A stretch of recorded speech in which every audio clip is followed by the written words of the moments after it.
Yes, sir. My brother JT.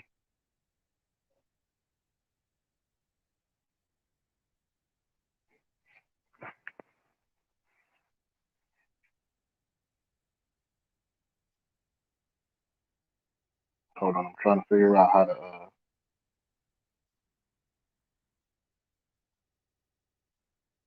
trying to figure out how to put the link in the chat real quick.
Man, I'm trying to figure out how to put the link in the chat so y'all can come on the live. Hold on.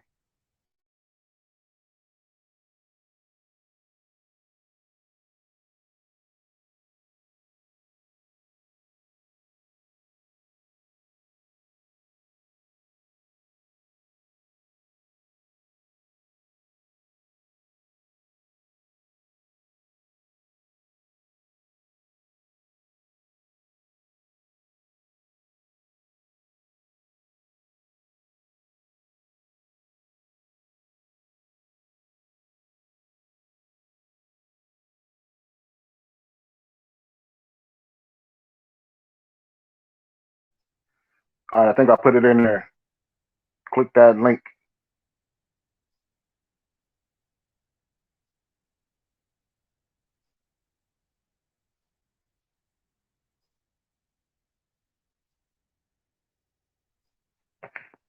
Let me know if y'all can hear me too. I think my mic is on.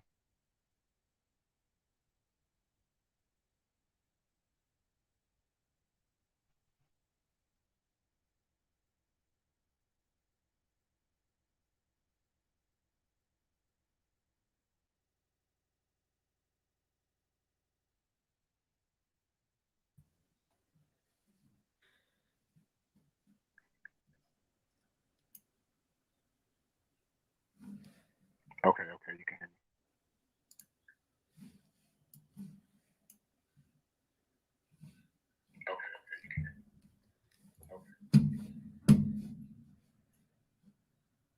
Hello, can you hear me? me. Yep. Hold on, let me turn this. I got it on my phone too. I was in here Hello, can you hear me? trying to manipulate Yep. the whole situation. All right. Yeah, I hope you get in here. I hope Manipulate Santos got the the whole message. situation. All right. I'm looping. Yeah, I hope you get in here. I hope Manipulate Santos got the the whole message. situation. Yo, yo. JT, my brother JT in the building.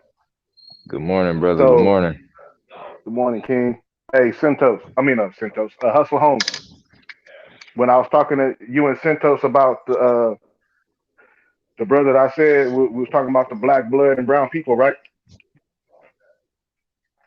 Can you hear me? Can you hear me?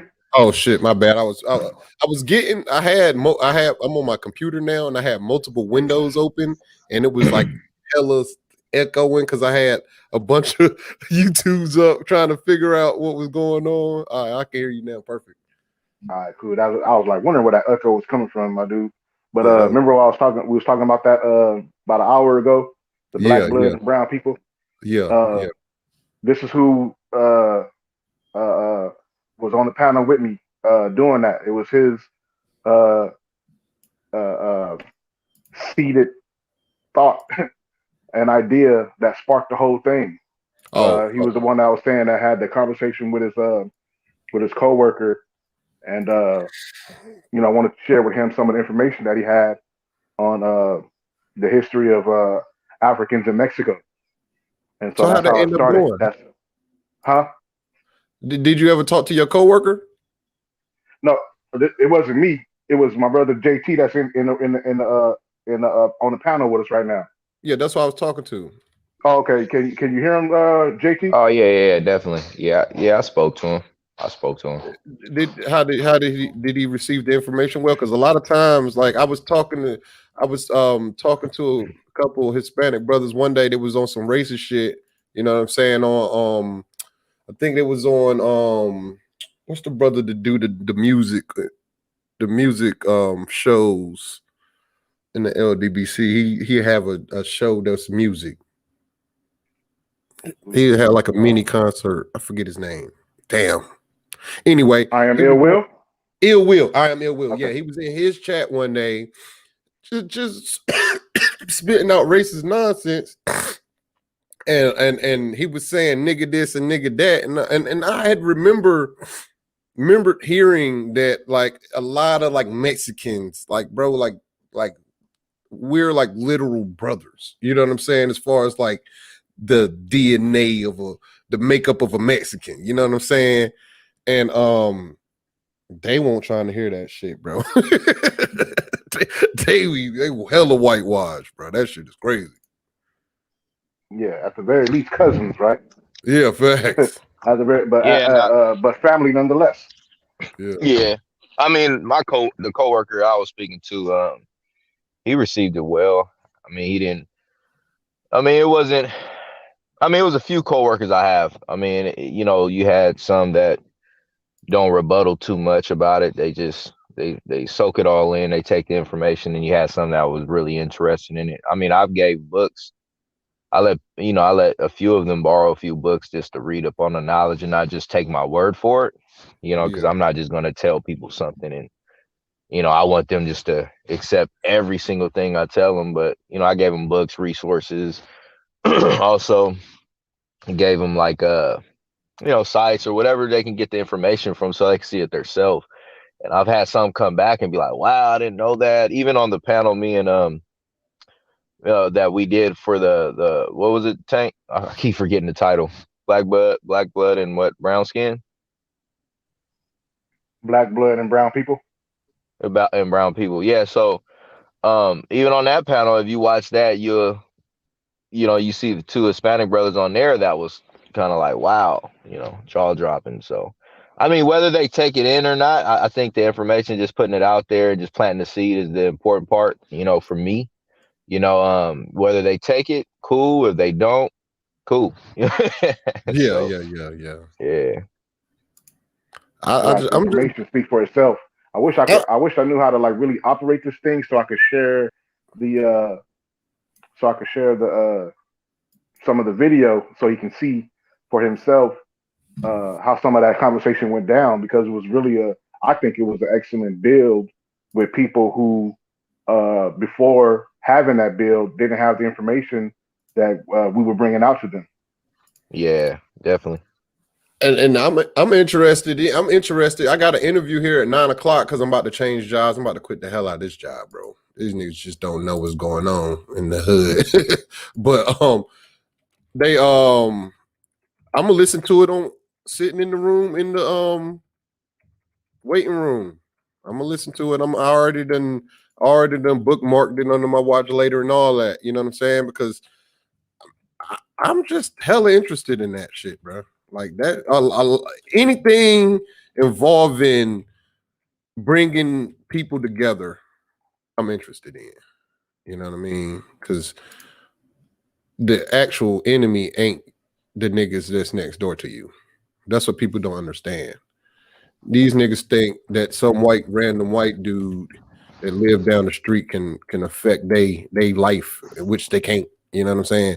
It's the big dog that we need to worry about, but that's neither here nor there. That's a whole nother conversation. And the mindset of that fosters the behavior too. Yeah. But Yeah, man, you're gonna enjoy it. I think that you'll enjoy it because, like we was talking about earlier, when you are a person who uh, doesn't mind getting information that you didn't already have, it's always a good thing to me, in my opinion, anyway. That's pugilist. That's pugilist. What? Can you hear us? Yeah, I just got in because I Okay, just yeah. So what switched I was over. saying was, yeah, I was saying that we can always, um, you know, take the opportunity to learn from each other in that way. That's why I personally like listening to lectures and when I have time to sit back and listen, I do that all the time. I don't. I'm not one of those people who uh, have a short attention span when it comes to learning new things and getting new information. Yes, That's a sir. good thing. That's a That's good a thing. very good thing. And That's a great me thing. personally, like I'm just now able to focus on, like, you know what I'm saying? Because my mind, my mind is like a fucking. I got ADD like a motherfucker. I ain't gonna say I got ADD, but my mind is easily taken somewhere else. You know what I'm saying? Especially like because I have interest in the world. You know what I'm saying? I want to know some of everything. So I do try to learn more, and I do a lot of my learning through listening to elders. Facts. Yeah, that's good. Yeah, and, it's a lot of and younger people too. information. You know Yeah, Oh, what young I'm saying? people. young people. These young people will teach you a lot, not only about uh, the way the world has changed or is changing, but also about yourself, man. If you sit back and listen and humble yourself to listen, they'll let you know some things, uh, even if it's maybe not in the right way or in terms of the delivery, and maybe not even directly. But if you just pay attention to how they react to a lot of things, um, you can learn a lot if you're willing to listen and pay attention. Uh, I was telling uh, I was telling somebody the other day when we were building um, offline, as they say. Um, I was telling them that life itself is a lesson, but it's up to you to humble yourself to learn the lessons that's within uh, the experiences that you have throughout the day. Because everything you go through is you're experiencing something, and you're gonna go through something. So you should learn from every aspect that you can while we're still here. Because a lot of people just overlook the little daily things that they come across, and they don't look at them as learning experiences. Um, but almost everything is almost a learning experience. Like, yeah, Yes, like, I yeah. agree. I I agree. agree also, and I learn a lot every time I have a conversation with y'all, motherfuckers. I ain't gonna lie. Hmm. Yeah, Y'all got y'all got me thinking about my whole situation. yeah, that's The power of the mind. yeah, and we live in the we live in the information age. More information is more accessible to people.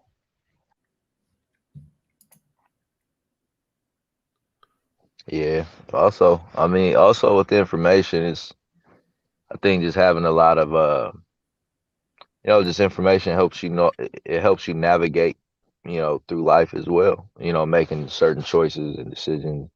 That's just my opinion. Like, just attaining certain information or attaining a lot of information.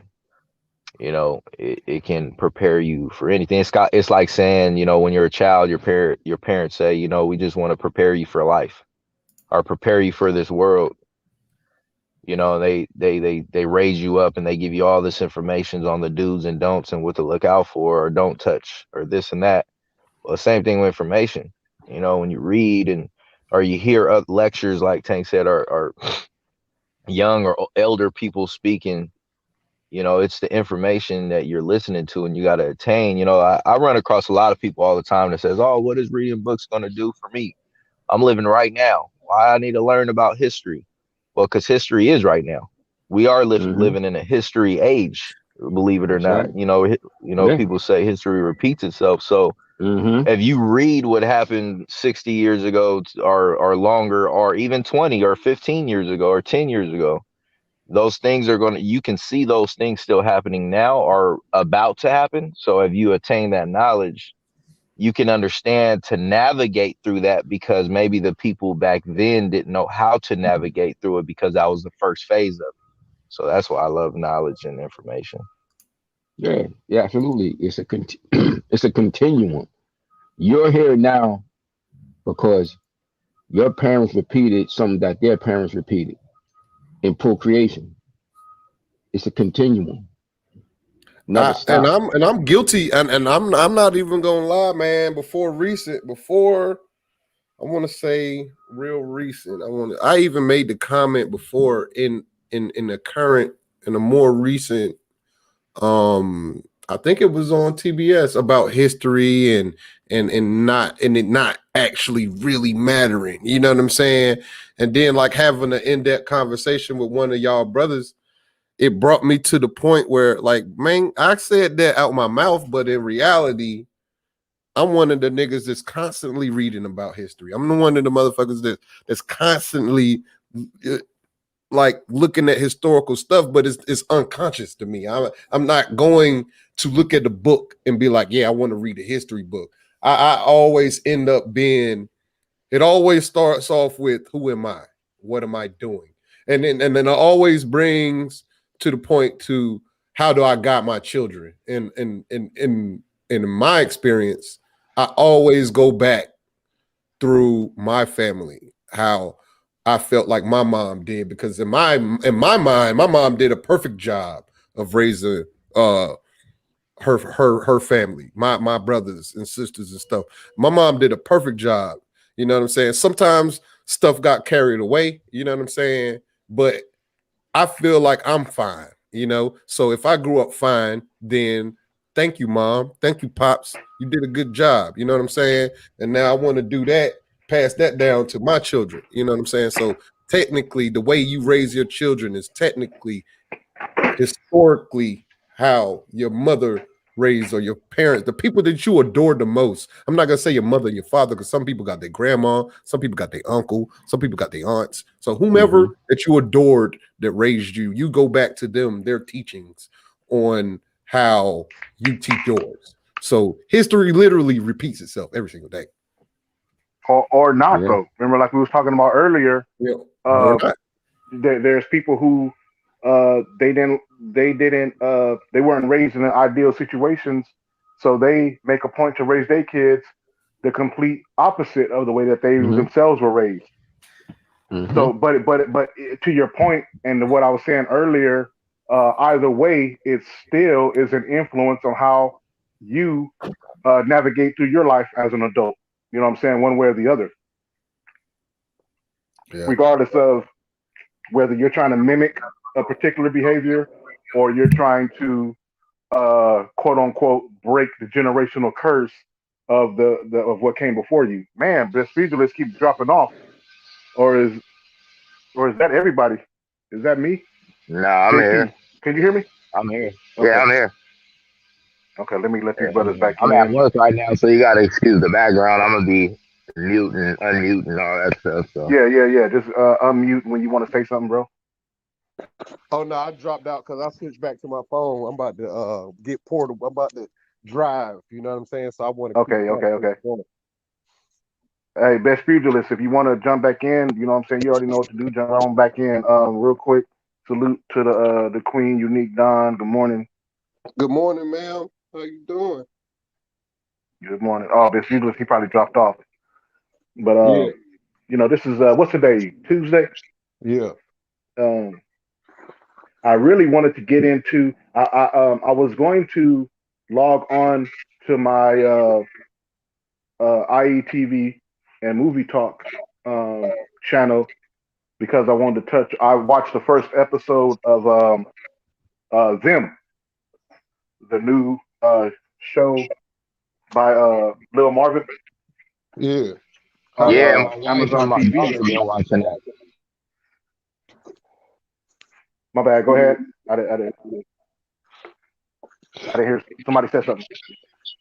No, I was saying my wife and my daughter been they've been watching that show. I've been kind of sneak peeking in it. It looks pretty interesting, so I'm gonna check it out myself.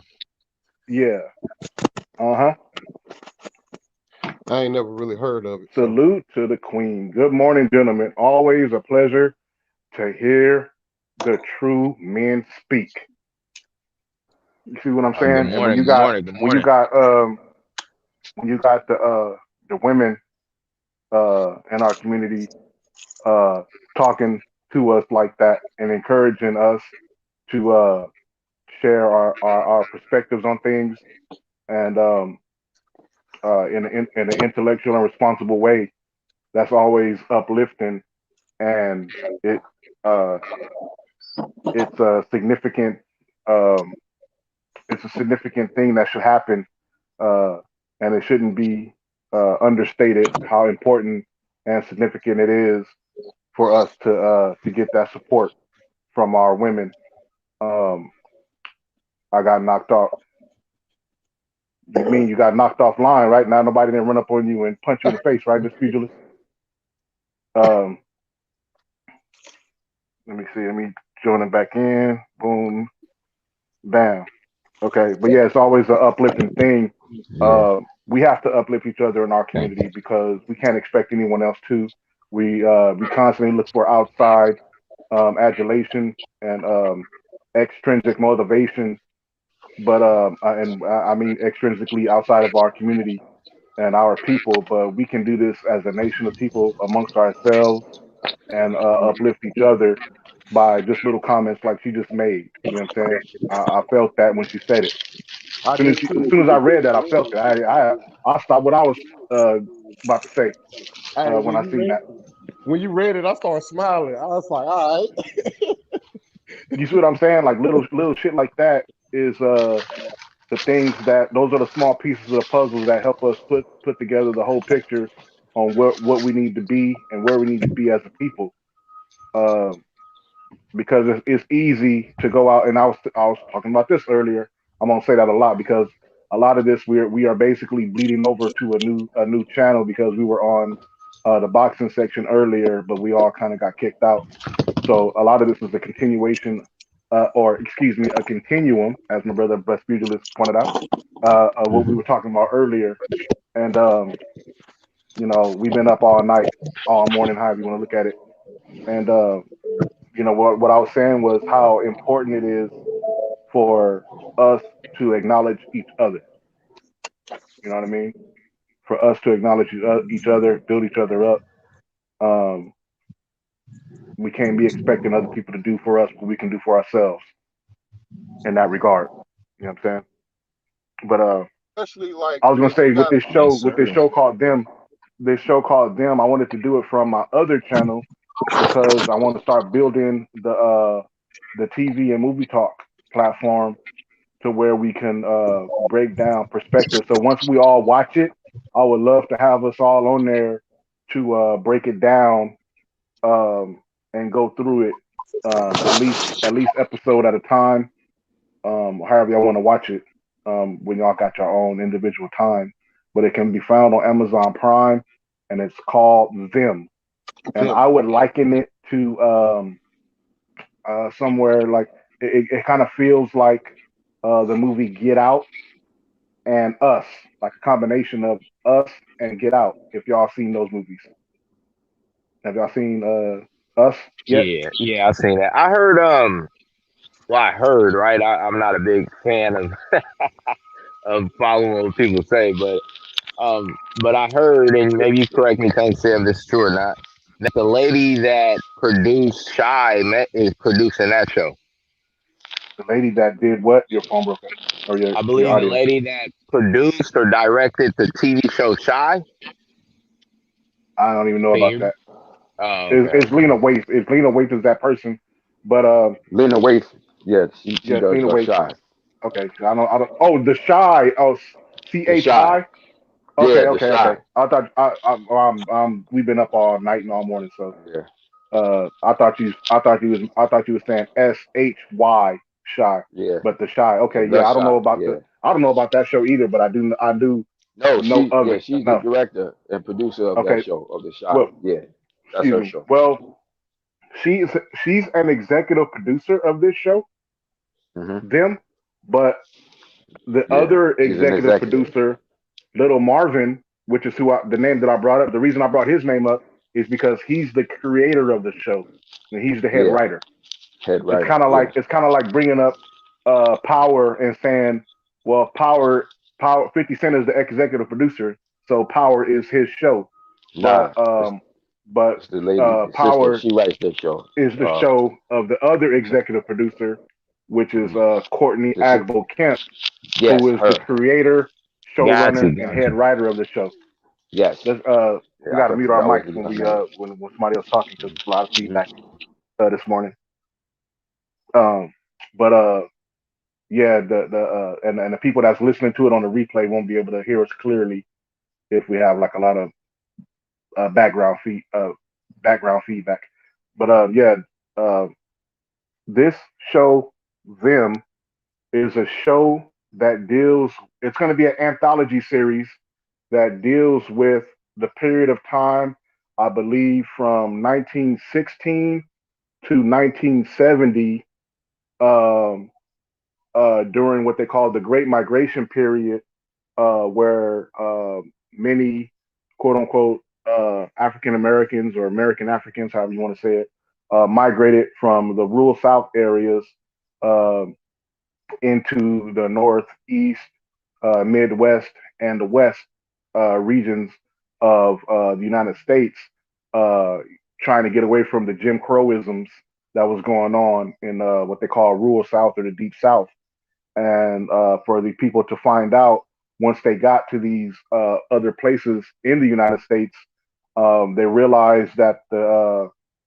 that green grass on the other side ain't really uh, as uh, that much better than what they left from. You know what I'm saying? The grass was green, but it was the same old mud and dirt underneath it, um, that plagued them in the South. And They this, just experienced they experienced the racism and the violence and the terrorism in a different manner than when they did it before. It was a little bit more subtle, from what I gather in watching episode one. It was a little bit more subtle, and it was a little bit more what's the word? It's it's passive covert. aggressive Oh yeah, pass. than the overt aggressiveness in the South.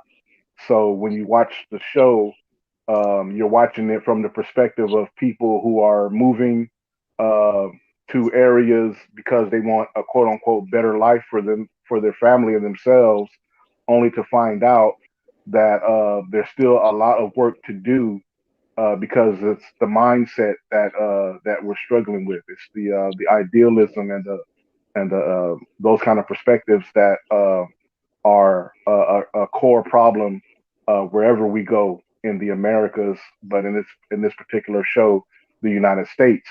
And it's a guy named Henry Emery and his wife Lucky Emery, and their two daughters, Gracie, who is I think I'm the watching youngest that show, daughter, man. and the oldest. It's, My bad. Y'all got to mute your mic because I'm getting a lot of feedback. So oh, the my people bad, that's my bad. listening on the replay won't be able to hear us talking. But Gracie is the youngest daughter, and the oldest daughter is Ruby. And they moved to this town in Southern California in the 1950s, known as Compton, California, which happens to be, my little stomping grounds. And at this time, Compton, California was the population was all Caucasian people in the 1950s. So they're the first black family to move in here. And in the beginning of the show, um, uh, the youngest daughter, I believe, Gracie, asked the father, Do we even know anybody out here? Because they're coming from Carolina. They drove from the Carolinas all the way to Compton, California, to start the show off because he just got a job at an aerospace uh, uh, uh, facility as an engineer, as a black man, and so he was able to afford this house in Compton. And his daughter's asking, "Do we even know anybody out here in the West or in LA?" And he's like, "Yeah, I got family in Watts." And they don't even know what Watts is at this time in the 1950s, but it's where all the black people were kind of encouraged to go and live, and not Compton. Compton was reserved for the Caucasian people. So when they move in, they automatically can tell that the people that are in the neighborhood um, are not as welcoming as they thought they would be moving to California. So then the story goes from there, um, and it becomes very intriguing. I don't want to give away anything in terms of spoilers, but I encourage everybody to watch it. And then when we watch it, please hit me up on Instagram, on either Tank Obadiah or the Sweet Science Examiner, and let me know that you watched it and you're ready to go watch it. Or better yet, follow me on IETV and Movie Talk on Instagram, and let me know that you watched it so we can meet up and do a live show where we can do a spoiler review of the episodes and or the entire series, however you guys want to watch it. But somebody else want to go? Go ahead. Hey, I'll mute my mic. I think I'm watching that show right now. My wife is watching it, but I've been watching it with her. I'm gonna ask you one thing that happened. Was there an incident with a bunch of dolls in this show? Yes, but I haven't got to that part yet. Again, I've only watched episode one. I've only watched episode one. Okay. So all right. So I missed the first part. So I need to go back and look at the transition. Okay. I think because I thought that was the first episode. Okay. I might have to go back and watch it fully and give it my undivided attention because that show is kind of interesting. That show is kind of interesting. But yeah, I'm gonna go ahead and fall back. JT, you checked out some of it too, right? Or you just more sporadically like the same as Hustler Holmes? Yeah, just like that. I'm so I'm doing my orders and everything with the clothes and t-shirts and all that. I'll be walking in and out the lab and I'll take a peek and I'll see my daughter, my oldest, and my wife be on the couch and they're looking at it. And you know me, anytime I see a TV show that has old school cars or old, like it looks like back in the day, I'm like intrigued. I'm attracted to it. I'm a history guy, so I look at it and I stand there for 5 to 10 minutes and I'm just in and out. It kind of has that like you said, the Us, like the movie Us and the other movie, it has that feel to it. So I really can't elaborate too much on it because I haven't really sat down and taken it in as much to really give a brief statement about the show. But I am definitely interested in watching it, so I will be watching it, brother. Yes, sir. Best Visualist. You heard of this show yet? Yeah. I've seen the commercials on Prime when they've been advertising it. Just haven't gotten around Okay. to watching it yet, but I intend on it. Yeah, man. I really want to use my TV and movie talk channels to give our perspectives on some of these shows and what we think about them, and do them a service by speaking intelligently about the entertainment and educational factors in some of these TV shows and movies that's out here. Um, because anybody can, talk about anything, but can you talk about it in an intelligent, uh, entertaining, and educational aspect is the key for my platform. I want to be able to break stuff down. Like I just said, this is a series that is very very reminiscent of Get Out and Us. You know what I'm saying? It's very suspenseful. It's a suspenseful kind of a TV series. So you have it in a real world format, but it also deals with the psyche, like that they were talking about in Us, you know, and that creepy, esoteric aspect of the world we live in, and that was what it was intriguing to me. Um, so yeah, I want to do that with this TV show and other ones. You know, like I watch all kind of stuff. You know, I watch the Falcon and the Winter Soldier. I believe that the last episode of that is coming up this week. So I probably want to do something on that once that entire arc is wrapped up. And talk about it. I like the Mayans. I don't know if anybody watches the Mayans. There's a lot of things, and definitely The Wire, but there's a lot of different TV shows and movies that have a lot of intelligent themes that can be educational, even though it's entertainment. That I think that we could talk about, or that I know that I would like to talk about. And you know, I welcome anybody that want to participate in that. Participate in it. Give me the time and place, and I'm there, big dog. Oh yeah, Yeah. definitely. Same here, man. I just go ahead and slide that in my schedule, man, and get a few episodes in on whatever one you want to start out first. Heck yeah, I'm with it fully. I want to be on the same page as everybody else.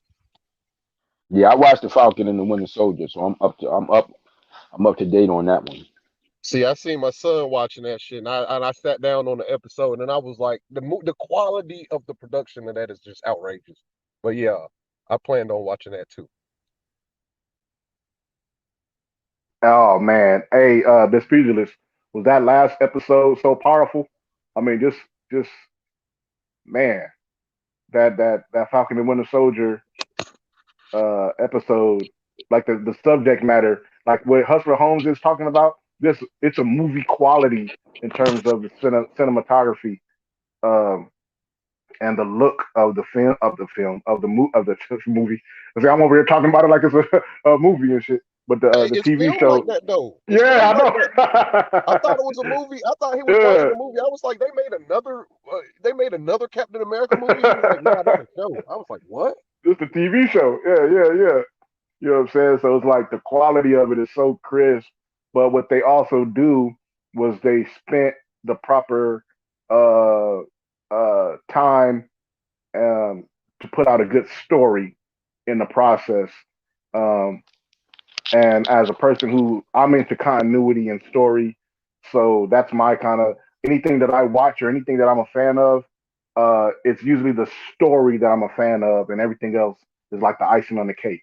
You know what I'm saying? It's like in hip hop, the beat is the beat. You know what I'm saying? And but to me, the art is not only the beat, but I'm here to listen to what is the MC gonna do with that beat.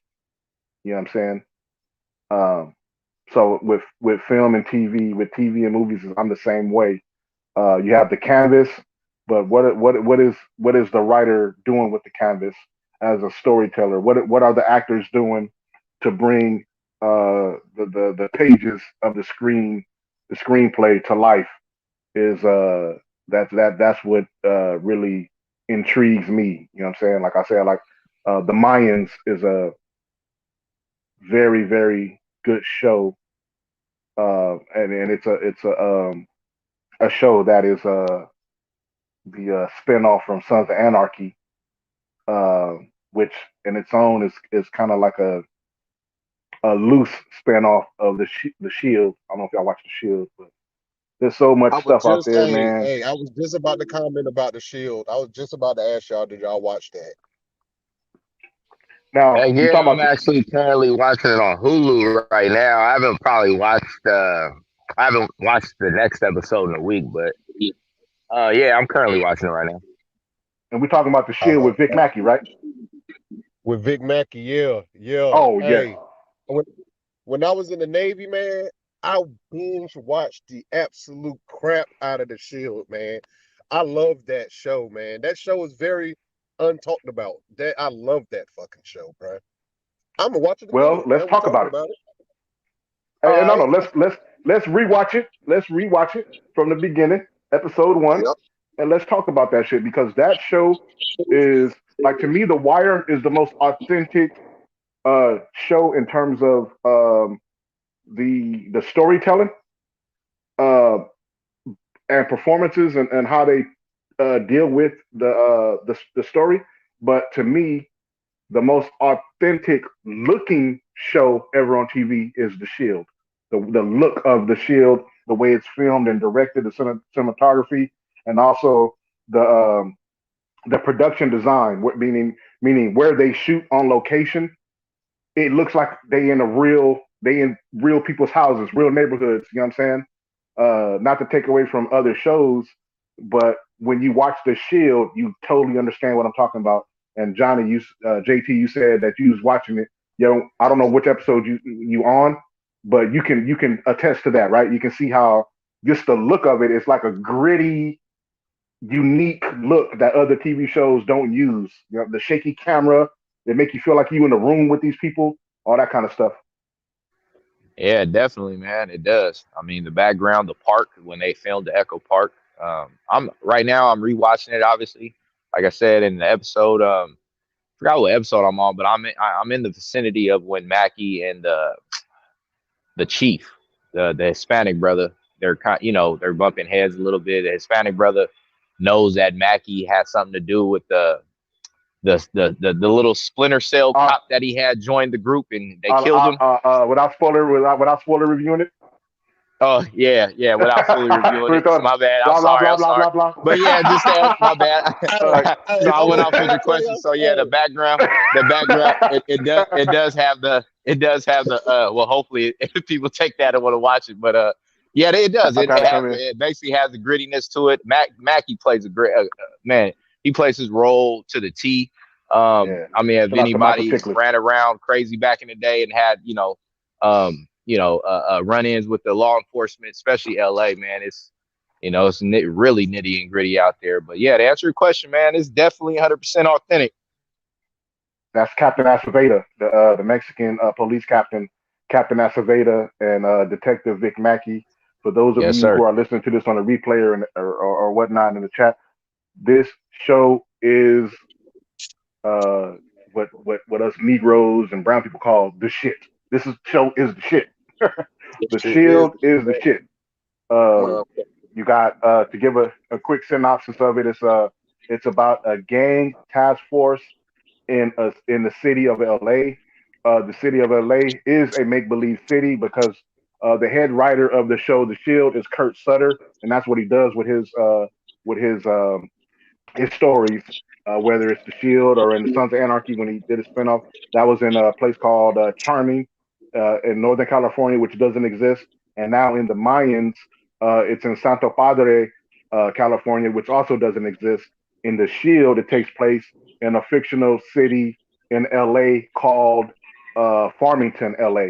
And this fictional city, basically, in the story, it takes place, or the location of the city is uniquely positioned where every single foreign uh, uh, foreign, I don't want to say crime, the criminal activity of all the gangs. Like I said, it's about a street gang task force. But the Armenian gangs, the Mexican gangs, the black gangs, El Salvadorian gangs, they all are in the vicinity of this city called Farmington, which makes it one of the most dangerous cities in LA. And it uses real life on location areas of LA. So anybody that's from Southern California that has been in these areas will easily recognize them just as easily as people who watch The Wire recognize the locations in that show.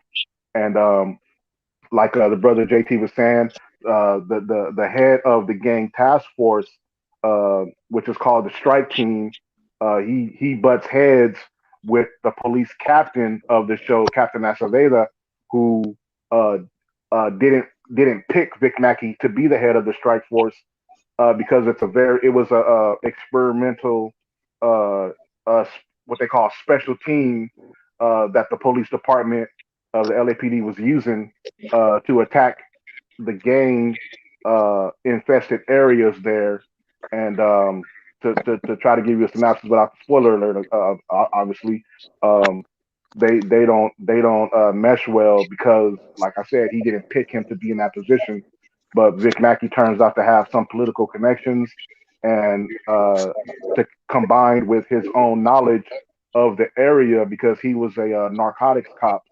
and he was familiar with the gangs in the area. He maneuvered his way into that position.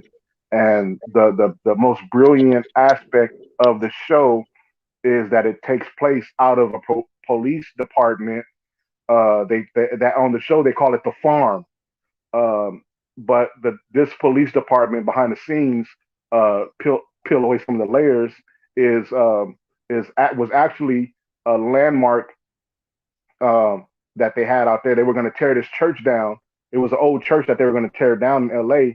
But the production design team, when the production designer went scouting for areas to film the show, they decided they want to use that building. So they reinvented it and turned it into the police precinct for the show.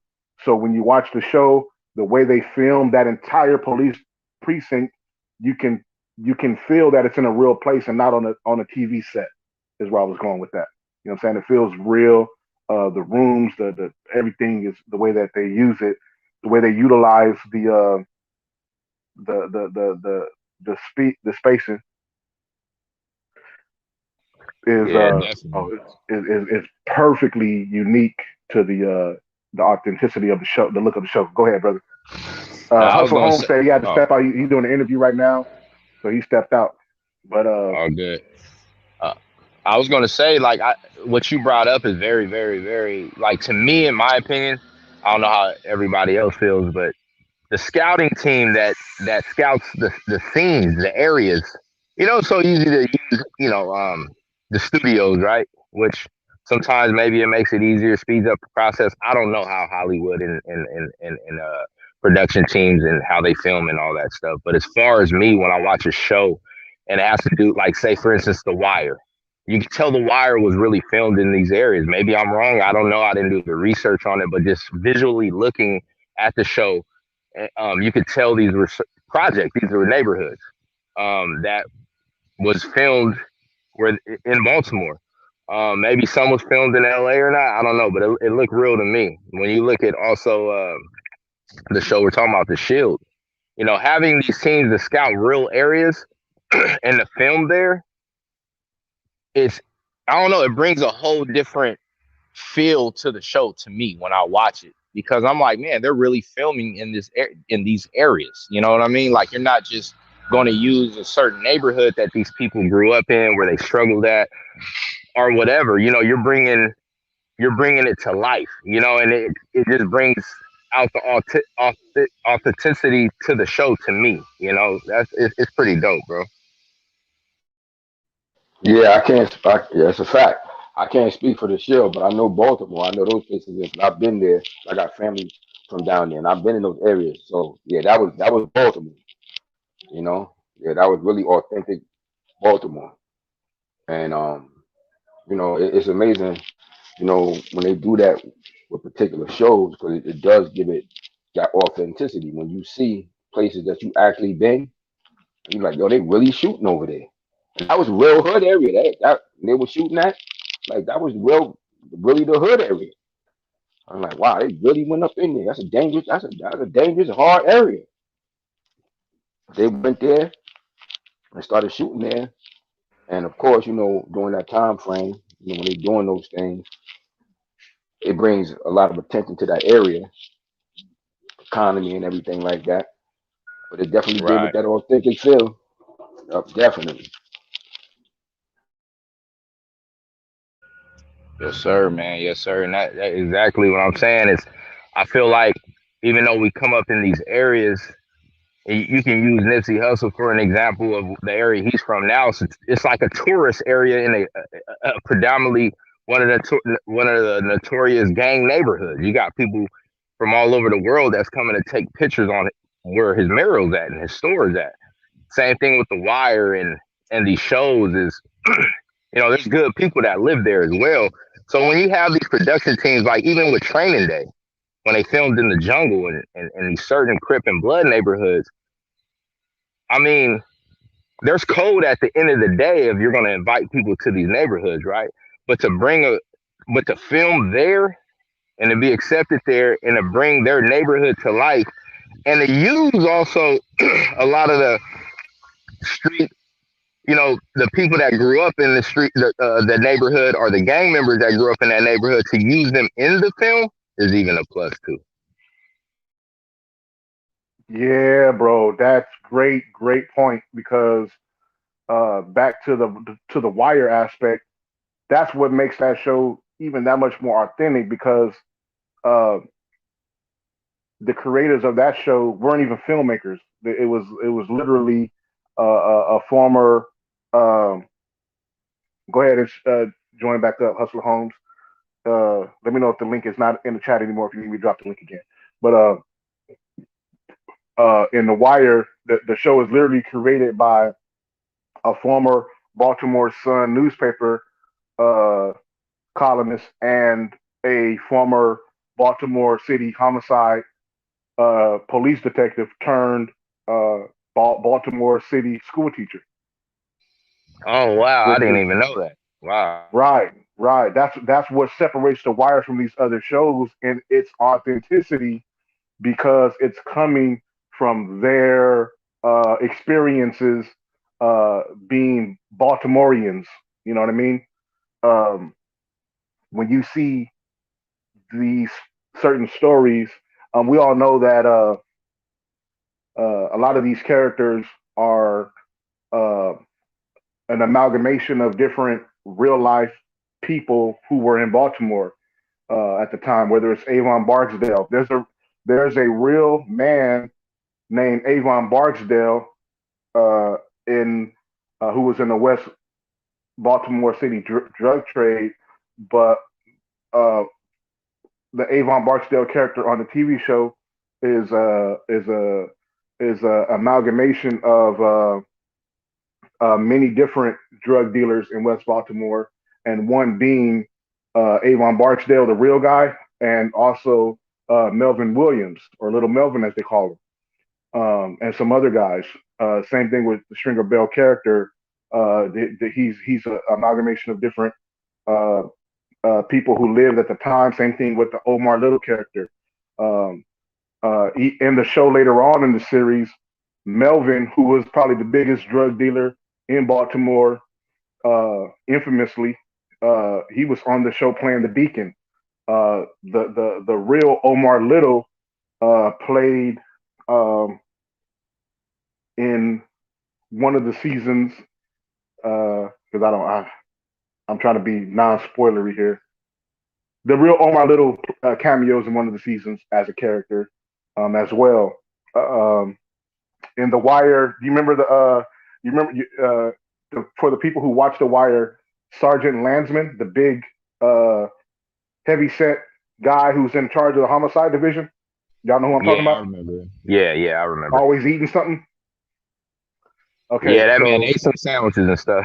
Donuts. yeah, always eating and looking at porn all day. So that guy, Sergeant Landsman, the real life Sergeant Landsman, is actually in the TV show. Did y'all know that? The guy that he's No, portraying, the real life. I didn't even know. Nuh-uh. Okay, so in season 2, a character is introduced called Bunny Coven, right? And Bunny Coven, he's a major in the Western District Police of Baltimore Police. His uh, his right hand, or his second lieutenant, or his right hand man, um, is played by the real life Sergeant Landsman of the homicide Baltimore Police Department. So they have hands on people from the city helping to authenticate the show so that you get the best experience um, when you're watching the show. And I don't think that there are too many other shows out there like that. Other shows are usually done by film students and filmmakers who just want to do something artistic with their ideas and bring their scripts to life. Whereas in The Wire wanted to tell the story about a city that they loved and that they knew. Yeah, that's cool, man. I didn't even know that, man. And that's exactly what I was trying to tap on is or touch on to tap on. Touch on is that the authenticity, especially when you create certain films like you just said. So I'm just piggybacking off that. Is you want to make fairy tale Peter Pans and hey man, make them great movies for the kids and fictional movies. There's a lot of probably great fictional movies that's out there that's really doctored up with the studios and a fake pool, like for Jaws or whatever whatever they use. But when you touch certain stories, touching back on the Great Migration, those are very important to you to be very, very careful. In my opinion, I think you got to be very, very careful on how you tell those stories, whether it's like The Wire, The Shield, and things of that nature, is because people have experienced these things. You can't tell somebody, you can't make up a story about somebody's life that's fictional but use partial, some fact to it. And and the reason why I say it's important because how I am, Tank. I'm heavily, try to speak to my kids here and there about information, whether it's history or, our culture or whatever it is. And with some kids, they only attain so much information or they only want to hear so much at a time, which is fine. But when you have TV shows or you have movies is such as the one that you're talking about about the Great Migration, and to see my daughter sit down and watch it and ask questions, but they're speaking to from what my wife tells me is that it's a lot of facts in there, it's a lot of good information in that show. It's very important to bring out those facts and the years and the people's names and or even if you want to use a fictional name but use a real story. I think those things are very important when it comes down to making shows and movies. Absolutely, absolutely. Especially when you're dealing with a show like that, where you like to your point, there's a great uh social responsibility, right? You know what I'm saying?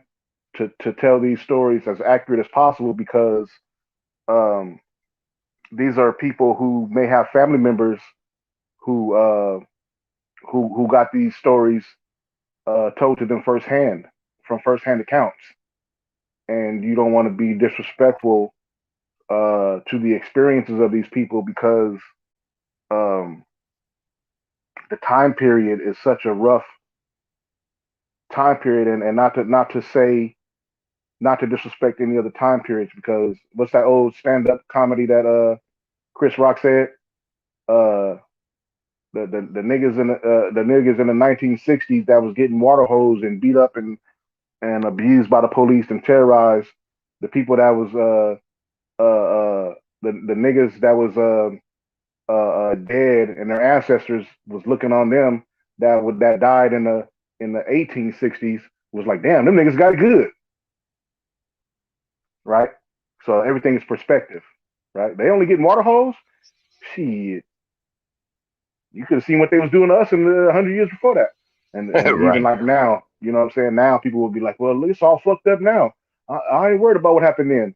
And fair enough. But even still, you still want people to do your story justice. And one of the things that I want to say about the show is that when I was talking about they take an esoteric aspect of it and they deal with the creepiness of it in an interesting way. At least in the first episode. Again, I can't speak to. I don't want to speak on the trailer that I saw and post it on my IETV and Movie Talk channel.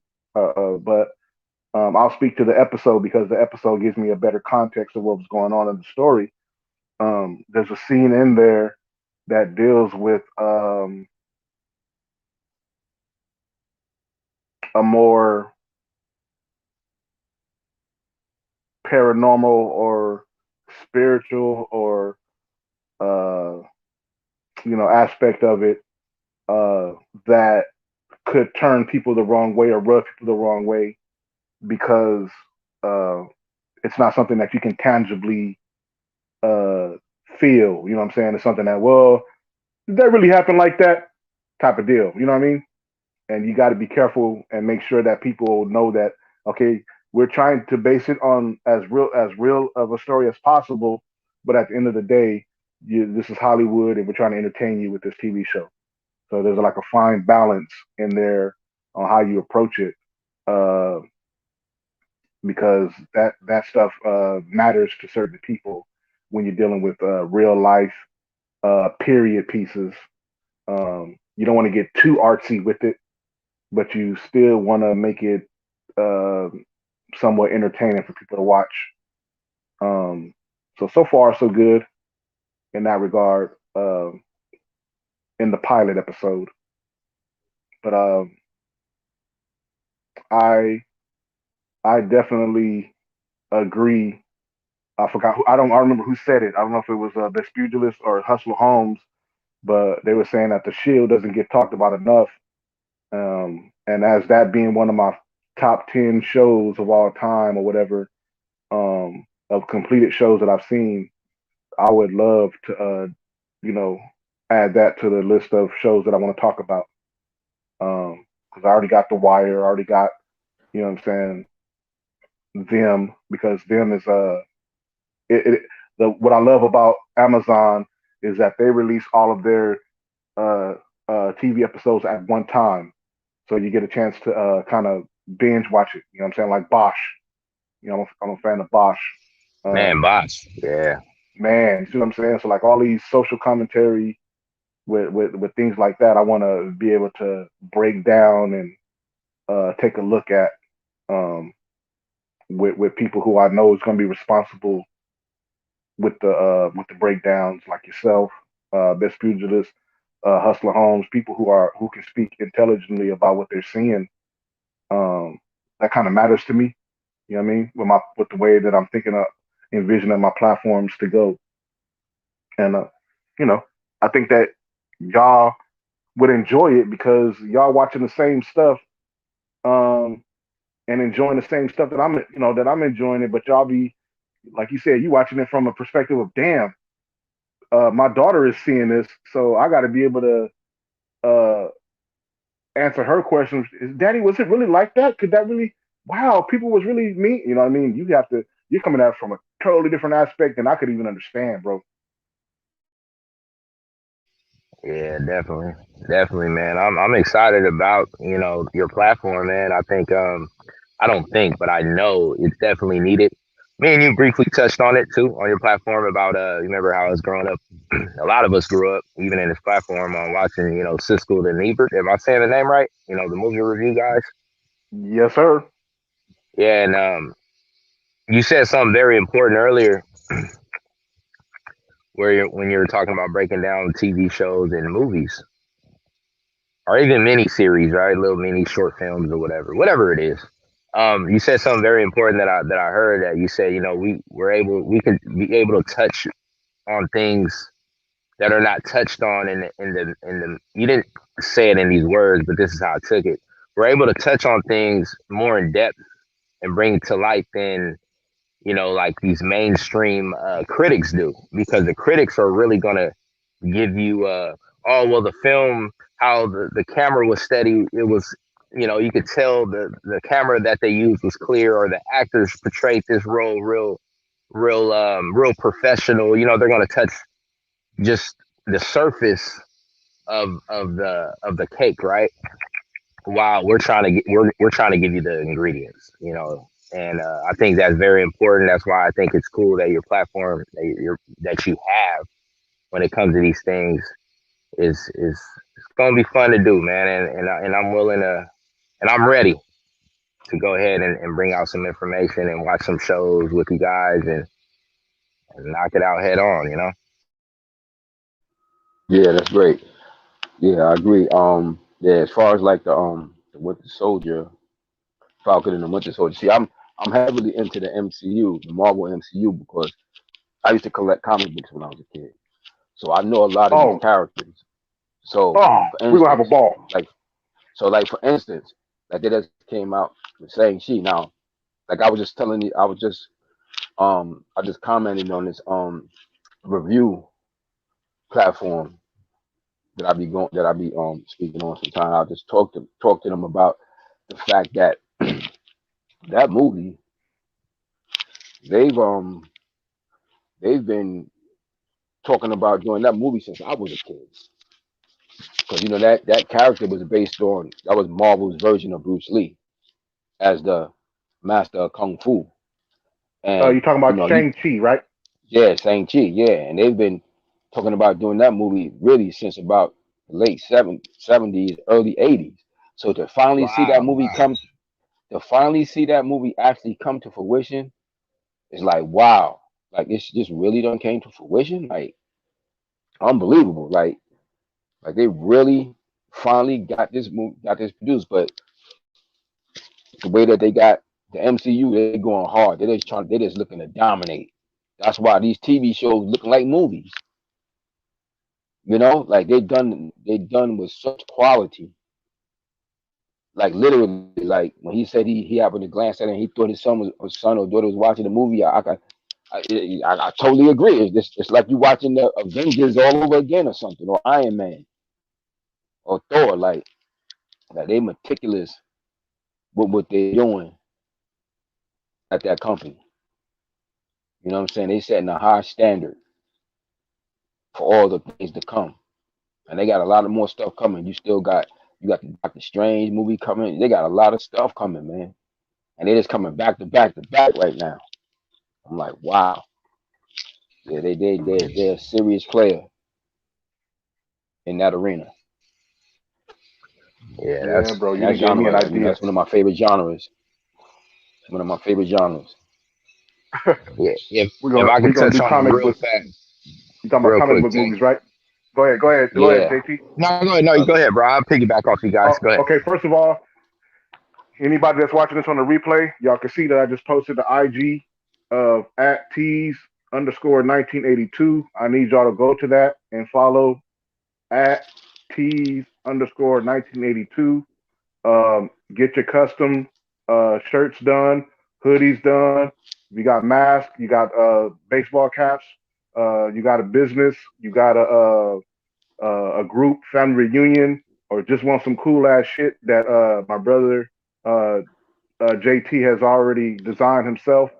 He got some custom designs on there. Please go and support my brother, because what we do uh, is we support each other. And there's no point in me having a platform if I can't promote the people that I love and the people that love me back. So that's why I put the Instagram of at tees underscore 1982. Now, with that being said, Best Pugilist, yeah, you gonna get bothered by me because I'm about to bother you every time I want to do something about these comic book review or commentary, because Hmm. that is one of my interests as well when it comes to the filmmaking process of how they are adapting these comic book characters to the film, um, the film live action films. Hmm. Um, it was so dope to see Isaiah Bradley on Falcon and Winter Soldier. Um, eh, I can't even. My bad for the spoiler alert. Um, Mostly, I won't even know who that is anyway. I do Yeah. have issues. I do want to have a talk and a conversation about um, uh, the future or the immediate future of the Black Panther aspect or portion of the MCU, because I have a strong opinion on that because I don't like the fact that they are uh, totally doing away with the character of King T'Challa. I am aware that there is a story out there of Princess Shuri taking the mantle of Black Panther while T'Challa was away doing Avengers work or whatnot. However, we live in a climate where they are doing away with any uh, black masculine powerful imagery, and I don't want this to be a reason why they take one off when I personally don't feel like they even did the King T'Challa character the proper justice so far, and he's been in, correct me if I'm wrong, 4 movies already, and the best adaptation of the character wasn't even in his own movie. The best adaptation, in my opinion, so far of the King T'Challa character, of him being the true badass that he is, was in Captain America: Civil War. You know, not even in his own movie. I thought that they purposefully wrote his own movie to be uh, uh, Eric Killmonger centric, uh, and gave Princess Shuri a lot of his attributes in terms of his intelligence, because a lot of people don't know, but King T'Challa is one of the most intelligent characters in all of Marvel. And but in the movies, they've taken his intelligence and they've kind of given it to Shuri, his little sister, and made her the most intelligent. And you know, there's other aspects of his powers and attributes that they never were able to tap into in the 4 movies that they used them. You know, they pretty much killed them in um, uh, Avengers. The which one? Whichever one they dusted everybody in before Endgame. I forgot the name of it all of a sudden. I drew a blank. Help me out here. Avengers, Infinity War, right? Infinity War. They Yeah, that was dusted him. He Infinity didn't War. have Pardon a me, I stepped away for a second. Yeah, that was Infinity War. Infinity War. They dusted him Yeah. off, you know, without having any kind of really significant part in that film to play in.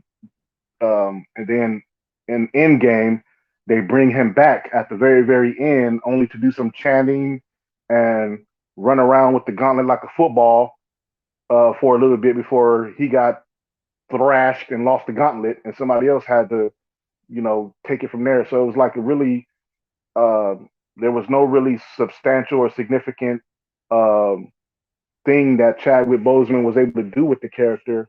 I think that it's been hindsight on how they're treating the character in terms of, oh, nobody can ever play him again, as if he was able to uh, bring to life some aspect of King T'Challa that nobody else, you know, can do, or that they've exhausted all the story on him. They haven't even began to touch on the story that they can touch on with King T'Challa, and now they're already talking about no one will ever play him again.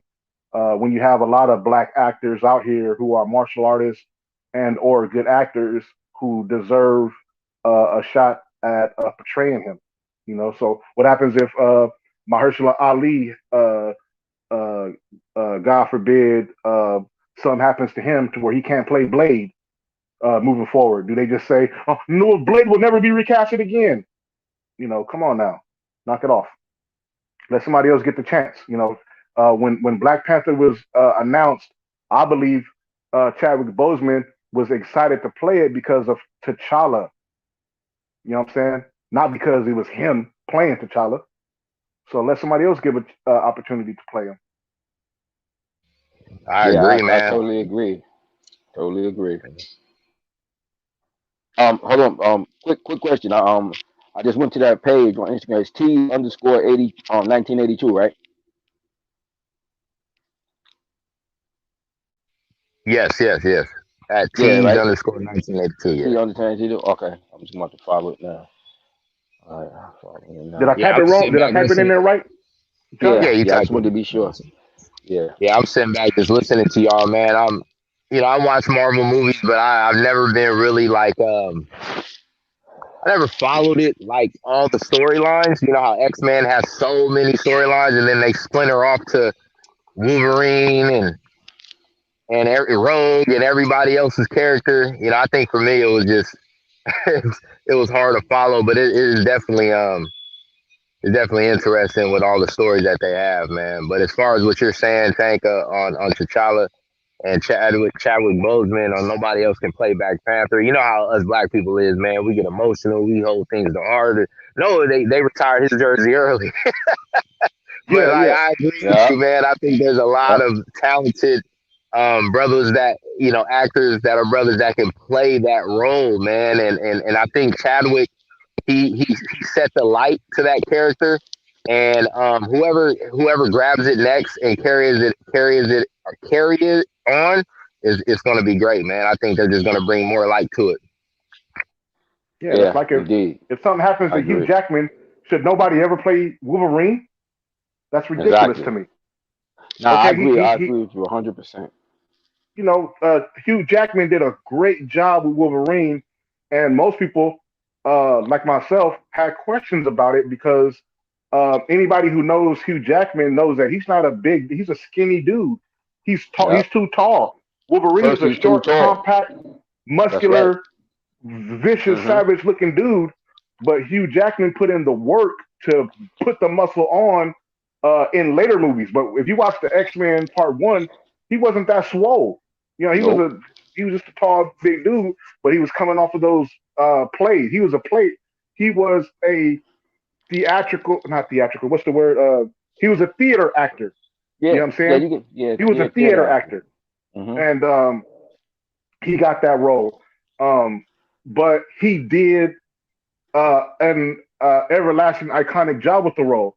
So should we say nobody should play Wolverine again? No, you give somebody else another chance to use their artistic expression to bring out the character from their perspective and see where that goes. Put some good story behind it, and let's tell some more story because Wolverine has a lot of story that can be told. Same thing with King T'Challa. He has a lot of story that can be told. What about the wedding between now that Fox is under Marvel again, or the property Fox Searchlight property is under Marvel again. Now you can bring Aurora Monroe to the canvas in Marvel Cinematic Universe. So we're gonna miss out on the King T'Challa Storm or Black Panther Storm marriage. Like Jackson Storm marriage. Get the Yeah, get the hell out of here. You exactly. know what I'm saying? You're talking about Exactly. a black couple that would be iconic to see on the screen that we'll never get a chance to see just because of sentiment to a actor playing a role. You understand what I'm saying? Yeah. And see, that's the And sad part. I don't mean to cut you, bro, but that's the go go sad go. part about us not being able to control those areas, like in Hollywood and things like that. Because you bringing up some brilliant points. But you know, since you know the comics like me, like people who don't really know it like us, they won't understand what they actually missing. You know, they don't understand. Like you bringing up some valid points, man. You losing a Uh, lot. you losing You out a losing lot of you losing you out on a losing a lot of lot. story. Yes, yes. You losing out a lot. People don't even know T'Challa got a lot of Wolverine's powers in terms of his smell, like sense of Hmm. smell and things like that. Heightened senses. Um, we still haven't even seen the King T'Challa with the tape with the cape on. Nope. There's so much. You know what I'm saying? Nope. The dude can teleport. Hmm. He can control and talk to the dead. Um, uh, he can see a person's spirit or soul in a person if he needs to. That's what happens Yep. when because right now they're doing the scroll secret invasion story arc that's coming up because since they introduced the scrolls into the MCU, well there's a secret invasion Scrolls. storyline where they try to infiltrate Wakanda and Black Panther the whole time King T'Challa was able to see through these motherfuckers because Hmm. he knew who was a scroll and who wasn't because he could see through the damn physical human aspect and see that they didn't have the same soul as a human being, and he Yep. was able to outsmart them. They never touched on his intelligence in the movie outside of Captain America: Civil War a little bit. They totally gave his intelligence to Shuri, Yeah, that's a fact. and That is one of he the was a vicious motherfucker, and they gave his viciousness visions. to Eric Killmonger. Yep. Yeah, exactly. You see And what that's I'm one of the saying? drawbacks. And that's one of the drawbacks that I don't like about when they make the adaptations from the comics to the screen. They do that a lot with a lot of characters, and they totally dismantle him with that. You know, me and one of the brothers at my job was talking about that. We was like, damn, man, they just like dismantling him a lot, man. The way they doing. Well, I'm happy to see it on the screen, but they took a real scalpel and went to work on that character, you know. But it's only for those that know. See, if you know, if you're a casual and you don't know, you just happy with what you see, but you don't know what you lost. You know, that's the sad part. And that's why we need brothers like you guys, man, that bring that stuff to light. Like I said, I'm sitting back listening to you guys, and that's what people need to hear, not the oh, nobody else can't play his role, and all the surfacing things. I mean, I'm not going to say it don't matter, but it's really no value or essence in that. It's the value is what you guys are bringing out. Like, do you guys even know this character? Did you guys know this character before Chadwick Boseman played it?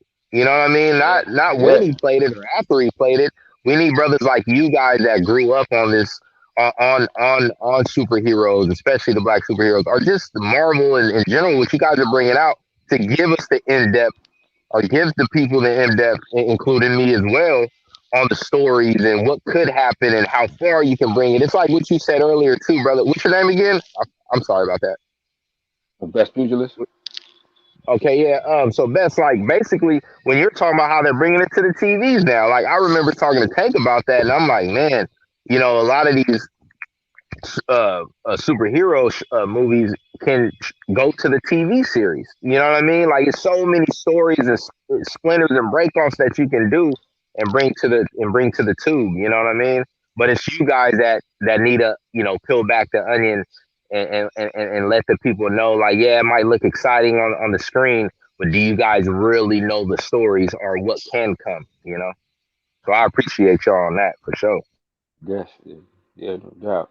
Yeah, is this your company? The T-shirts, the T 1982. Yeah, definitely, man.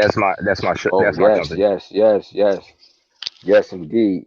Okay, I know where we gonna be going from now on. This is perfect too. We can get some things for my program. I'm Yes, gonna sir, man. Yes, sir. reach out to my partner and let him know I came up with a brother that's actually doing this. Well, Definitely. that's why it's so good to network with your own, man. It That's why is, I'm so man. It happy, man. is. I came across y'all because like we was looking for somebody like this that's really doing it like this from our own. And wow, just by meeting y'all on the boxing channel, now I actually got somebody who actually doing this from our very own people. Dang, praise the Most High for that, man. Man, I'm with you on that. Same here. I try to just spend with my own as well too, man. Whether if it's the little thing is candles to whatever, man. I try to It's circulate the important. dollar within our own. It is You know. important.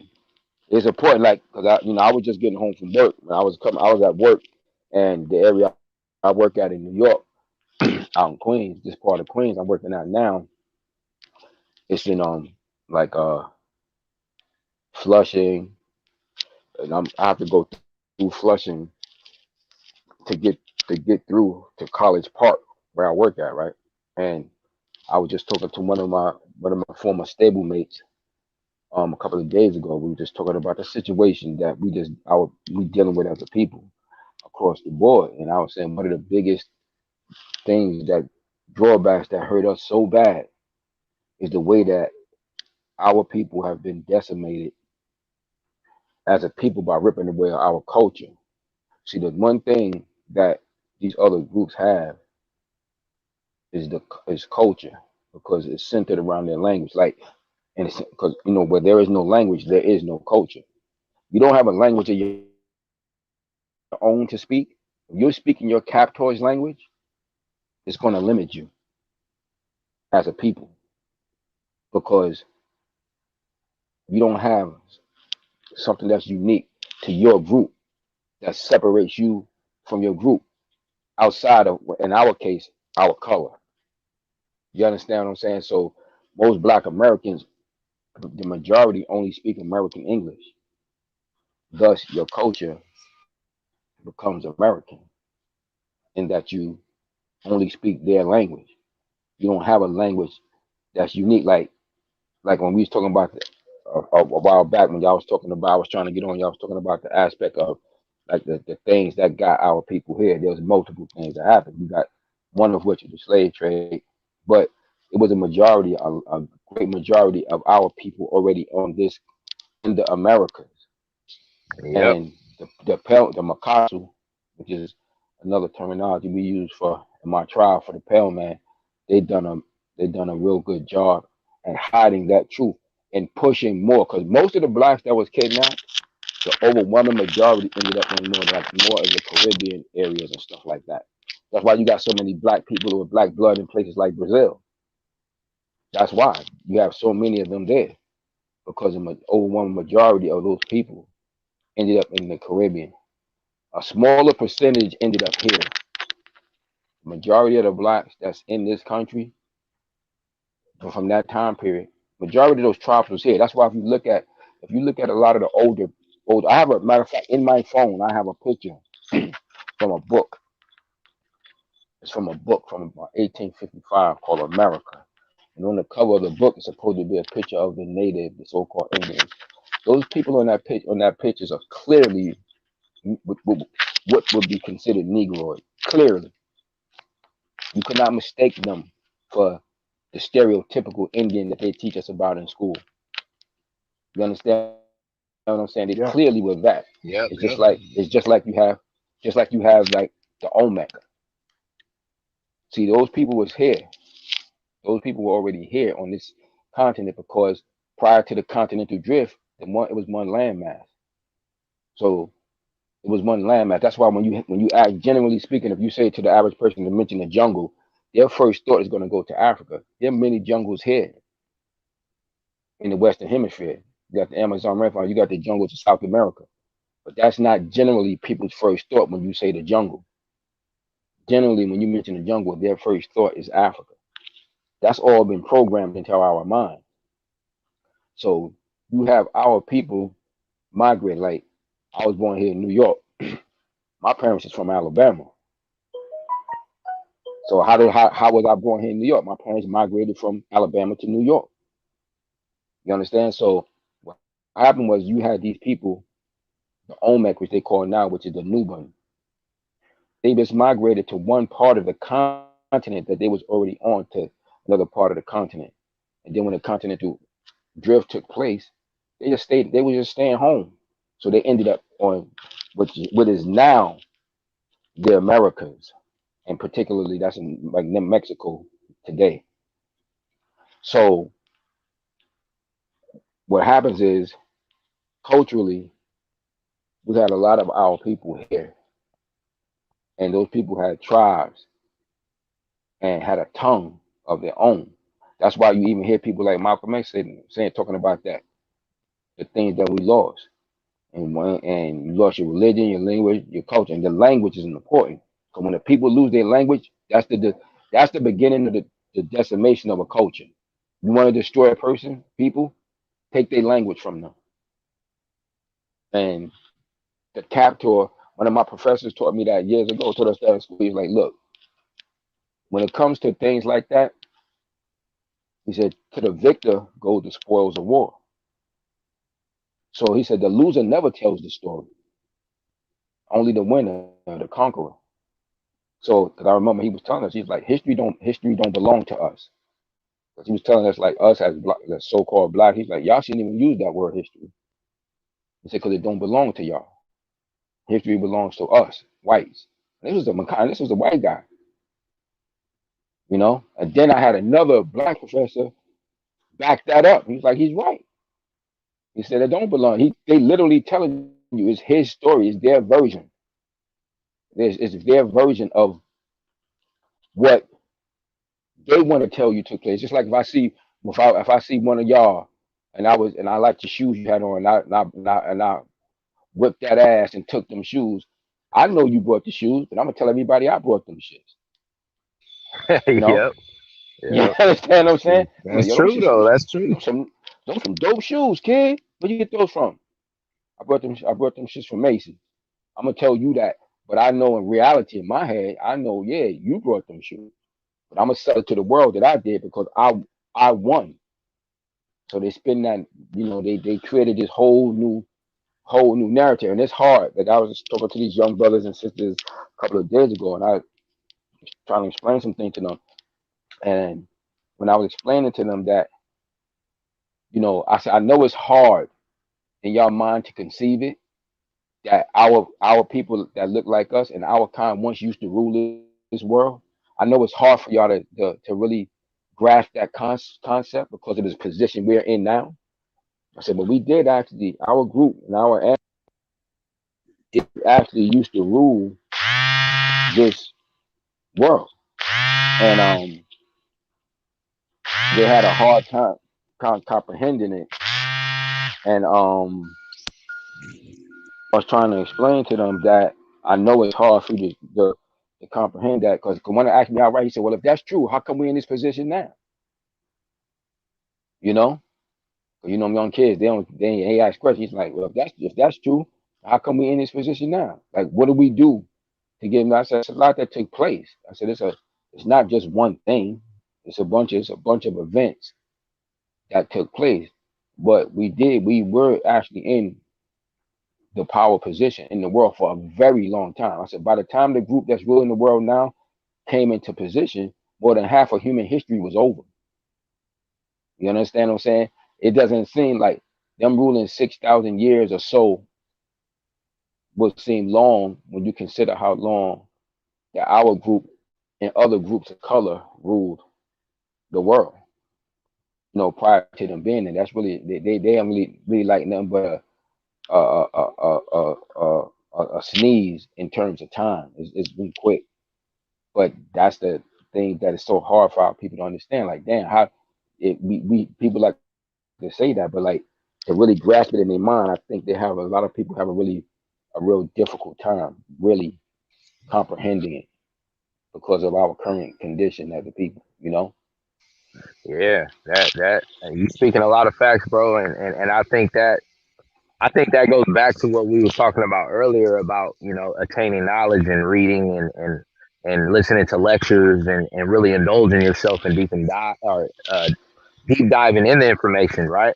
I mean, even Yeah. unfolding information, you're gonna find things that are misled and that are untrue, but you can't get discouraged. You got to keep on pushing and uncovering the truth. But you said something that's very important.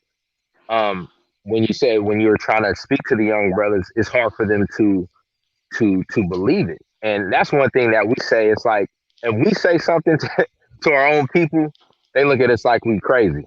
But let the Hmm. white man say it, Hmm. they gonna take it because of what did you just say? The white man became Yep. the victor. He became the Yeah. victor. So because he won, right? He won. Not saying that it's completely done because times keep Yeah. moving, and I believe we're gonna be Hmm. back. We're gonna be back Oh on top. yeah. You Yeah. know what I'm It's saying? But already happening. you It's know, already in place. yeah, it's already in place, and because the white man became the victor, it was so easy.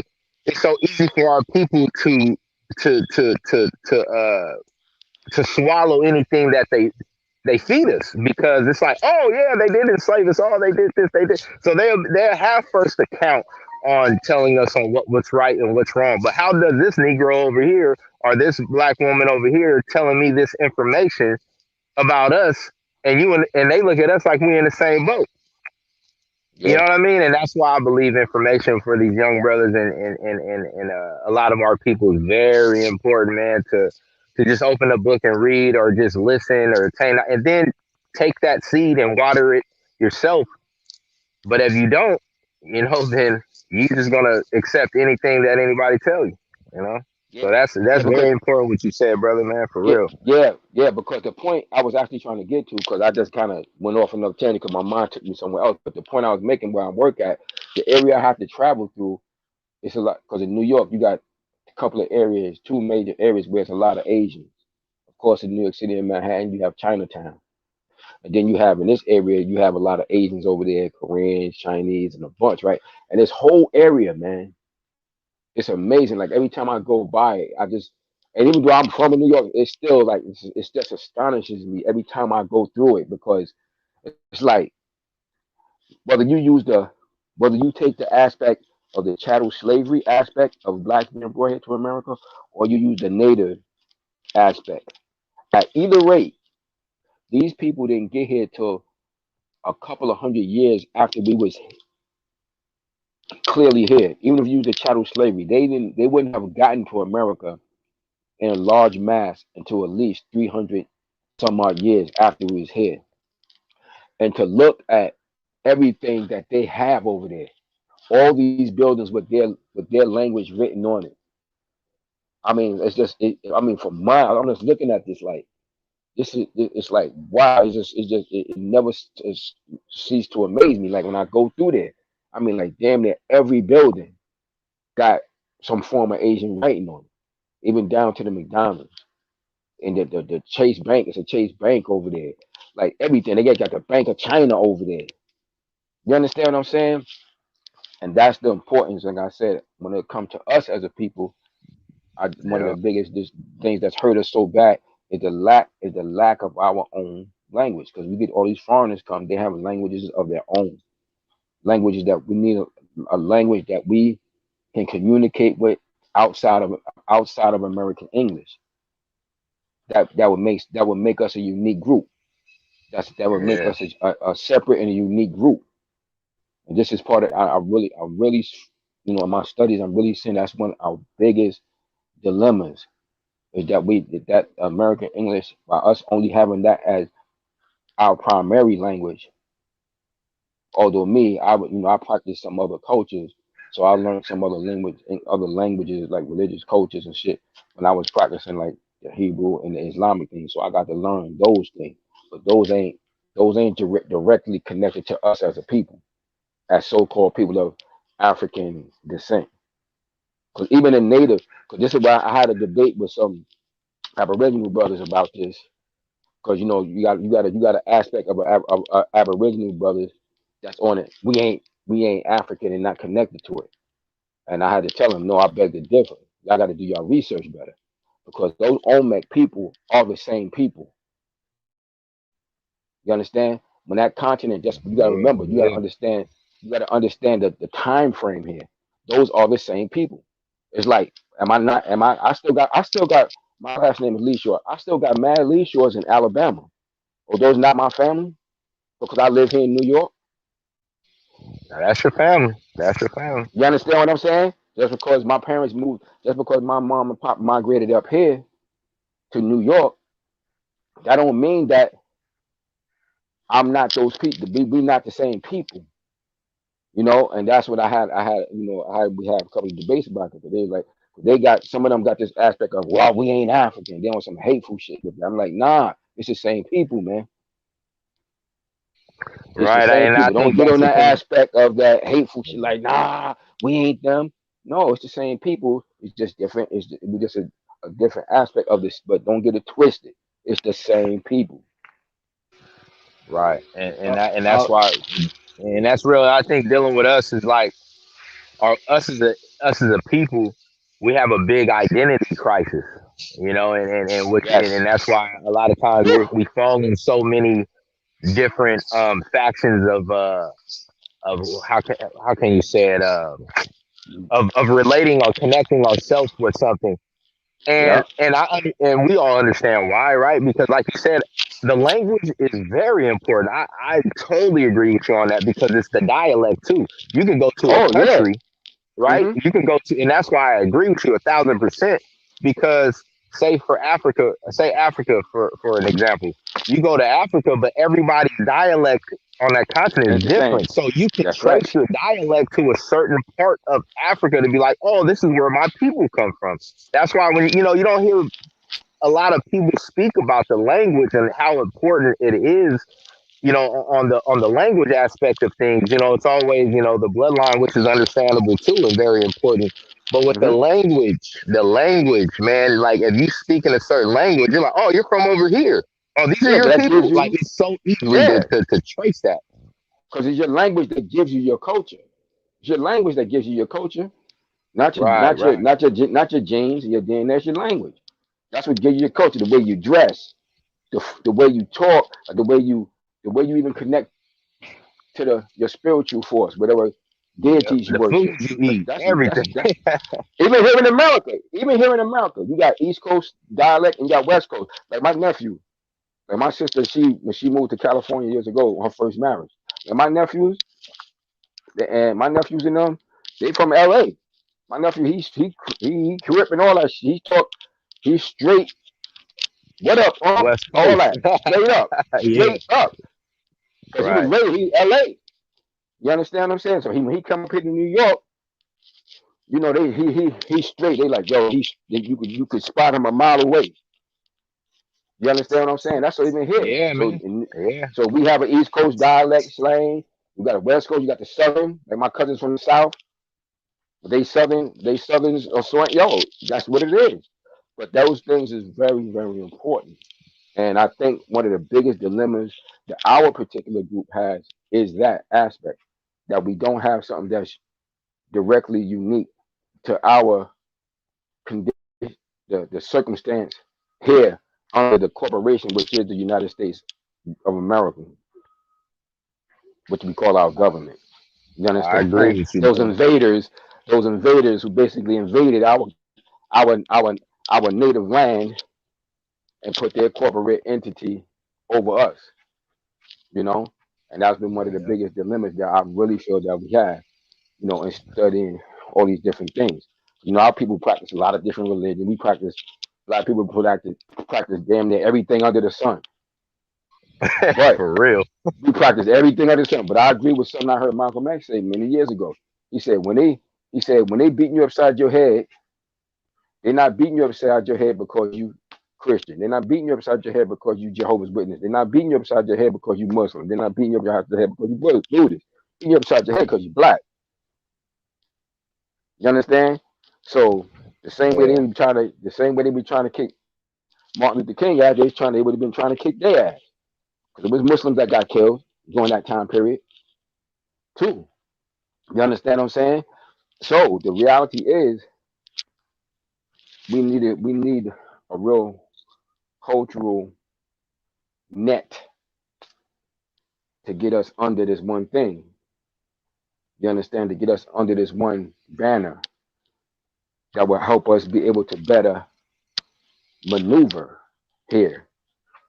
You got to be able to that helps you to better be able to maneuver in this True. particular circumstance because things are still happening. Like all these events that's been going on for the past 20 some when it first happened. Let's start with like Trayvon Martin. From that happened to everything that's happening up to just Friday. I'm just finding out about something that just happened this past Friday. Someone got killed. Another brother and a sister. She got killed too. Like what how much change? Like one of my mentors told me, he said the problem with our people, so-called black people, is that we grow through space and time, but not consciousness. That's deep. That's deep. So we grow through space and time, but not consciousness.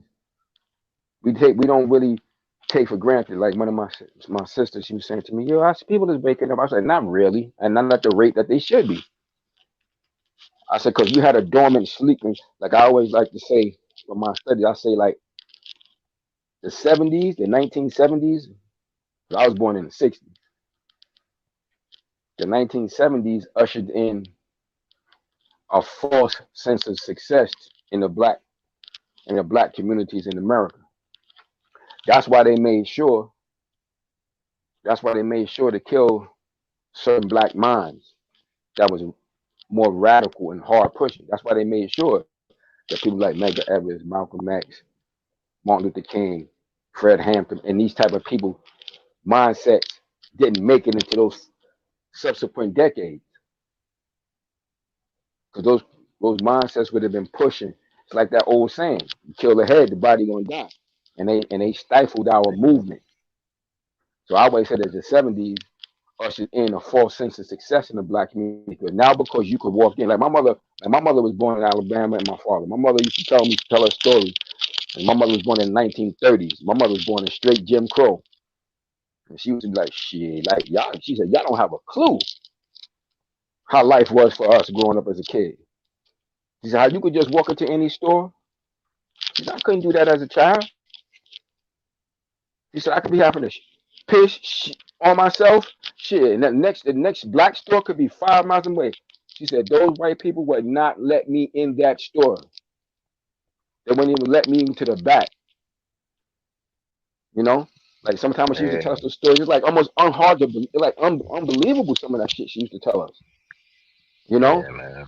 She was saying when she was growing up, she said, you know how many guys, like friends, guy friends and boys I grew up in the hood, like I would see them one day and I wouldn't see them no more. And then all of a sudden we think that we was thinking they was going off to go live in us, and we find out they found them in the woods hung.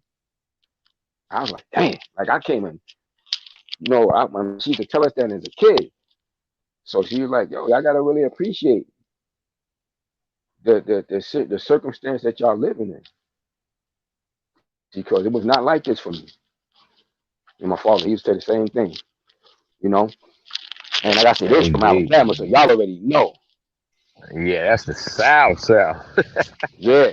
Because she told me, because I didn't, you know, when I was a kid, I didn't know, like, you know, when you learned about in school about the bus boycott, she lived through all that shit. And she was like, yeah, and I'm thinking, you know, that shit happened like for a couple of weeks. She's like, no, baby, we did that shit for a whole year. I was like, a year? She's like, yeah. I'm thinking it happened like a week or a month or two, you know, something like they that. do now, huh? Yeah, like that, you know. She was like, hell no. She was like, hell no. That shit, we did that shit for a year. Now that's a old ass boycott. women out there. Yeah, for real. And she said he was old. She said it was old ladies out there too. She said I remember ladies in their 80s walking into their damn shoes, soles of their shoes was coming off. I was like, wow. Because, you know, and it made me think when she said it, when she was telling me some of this stuff, I guess because they struggle with, because when it was outright, when the Jim Crow was outright and it was in your face, obviously that could unify you more. But when they lacked up, when they created this false freedom that we got, you could go now. You could now go into, like you could walk into a Burger King now, owned or white stores like that. That it made it weakened our resolve. Because a lot of people start thinking we accomplished something for real, but in actuality, we really didn't.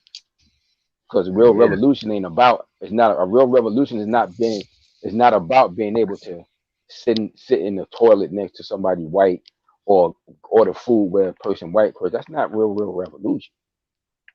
The revolution is really like getting places where you control. You know, like when you like you know, I'm sure y'all know the real story of Tulsa, Oklahoma. I'm sure y'all know that. Like real places that we actually control. Like what I'm talking about when I go through these. It's about resources. Yeah, it's about the resources. But we have the money as a group if we unify. That's why I'm so into like if you doing like you got that business. You don't know how my heart that's like to hear that. That's why I reacted the way I did. That's why I asked you, was that your business? You understand? Like I can't you can't understand the importance of something like that in my head. Right. Like the importance of that shit. Like that's not a trivial matter to me. Like that's something serious. Cause I wish I can buy if it was up to me, I would buy everything I get, I would buy from my own if it was possible. I'm with you. That's what I'm striving for. That's what I'm striving for. And it ain't got nothing to do about hating nobody else. Nothing. Yeah, nah, definitely not, Well, man. we the only ones that think like that. Yeah, me and Tank speak about this a lot, man. My bad, Tank. Yeah, Go that's ahead. why I'm letting. And that's why I'm letting Vespucci just go ahead and cook because I'm like, Yeah, he has some knowledge. I'm over here. I'm over here like, mm-hmm. Yeah, Uh, because yeah, a cause lot of a go lot ahead, of bro. Go ahead, bro. Go ahead. a lot of what he's saying is, I don't want to parrot but then as I sit here and listen to the cook on how he's bringing out the information and the passion to which he's bringing out the the historical context of it all. Uh, I'm thinking about how people are going to listen to this on the replay, and then I'm like, they're going to be like, Tank quiet, but the people who know me going to be like, that's Tank all day, every day. No doubt, no doubt. we, Yo, we hear this I man. just met y'all We hear this brothers, man man. talk. I don't mean to cut you, man. I just met y'all brothers, man. But I got so much love for y'all already, man. I swear. Yo, I'm gonna keep it 100 Yeah, with you. My phone was ringing right now. It was a female calling me. I dubbed that call. I'll talk to her it ain't ass going later. nowhere. She I'll ain't talk to going her nowhere, later. right? I'll Yeah, talk to her later. But like this uh, right here, yo, you don't know them. Well, you you do in New know. York, Y'all right? know. Y'all know. Yeah, I'm in New York. Y'all know the So importance of so this. my brother JT is in Northern California. I'm in Southern California. We See ain't that? we ain't really technically nowhere near each other, but we See right that? next to each other, huh? Exactly. You know what I'm saying? We right next to each other building. And my thing was, you said Love it. something powerful earlier where you said that our people Love it. have practiced every damn near religion or spirituality that you can On think this. of. Yeah. But today, in today's date, I don't know if anybody else getting feedback? Hold on. Nah, I can hear In you good. today's climate, uh, at least specifically in the last mm, 20 to 30 years, I would say, Hmm. will we participate and in everything except for unification with amongst each other. That's right. And excuse me, that has held us back more almost as much as anything else because um, we look at unifying with each other, purposefully purchasing from each other, and uh, listening to and communicating with each other. We look at that in a way that is some kind of taboo thing to do. But when we look outside of ourselves, outside of our cultures, we realize that that's exactly how everybody is doing it within these United States of America. That's right. Like you pointed out about the Asian writing on the buildings. Shout out to them because they took control of their quote unquote communities, and they were able to do so without worrying about having the first Asian president. They made sure that they did what they need to do on the ground level to build vertically as opposed to building horizontally in a stagnant manner. So you know what I'm saying? You build one layer, then you build another layer, then you build another layer, and you use all of those networking um, uh, all those networking buildings to to at the end of the day utilize everybody's specific talents or interests or resources to come together to the point to where you have your own de facto city with your own de facto culture within the greater uh, uh, nation that is known as the United States. And yes, language is a major factor, but had they not unified, that language would mean nothing. Um, the fact that we have this English language is something is one thing, right? Is a hindrance, but the fact that we have been made to feel inferior and less than when we use our quote unquote slang or back in the day they used to call it jive, or in contemporary, even like the last maybe 20 years ago, they used to call it ebonics. When we hear those kind of things, we feel like we're lesser than and inferior than, because that's the way we have been made to feel psychologically. Whereas in you look at other cultures who have, let's say, for example, the Mexicans, their Spanish is nowhere near the same. Well, I'm going to say nowhere near, but their Spanish is not the same as the Spanish that is spoken in Spain. And I know that rhymes because we are rhythmic people, but I didn't intend for that to rhyme. But also, also the Spanish that's spoken in the Dominican Republic is not the same that is spoken in Puerto Rico or Cuba or Mexico or El Salvador. There Yeah.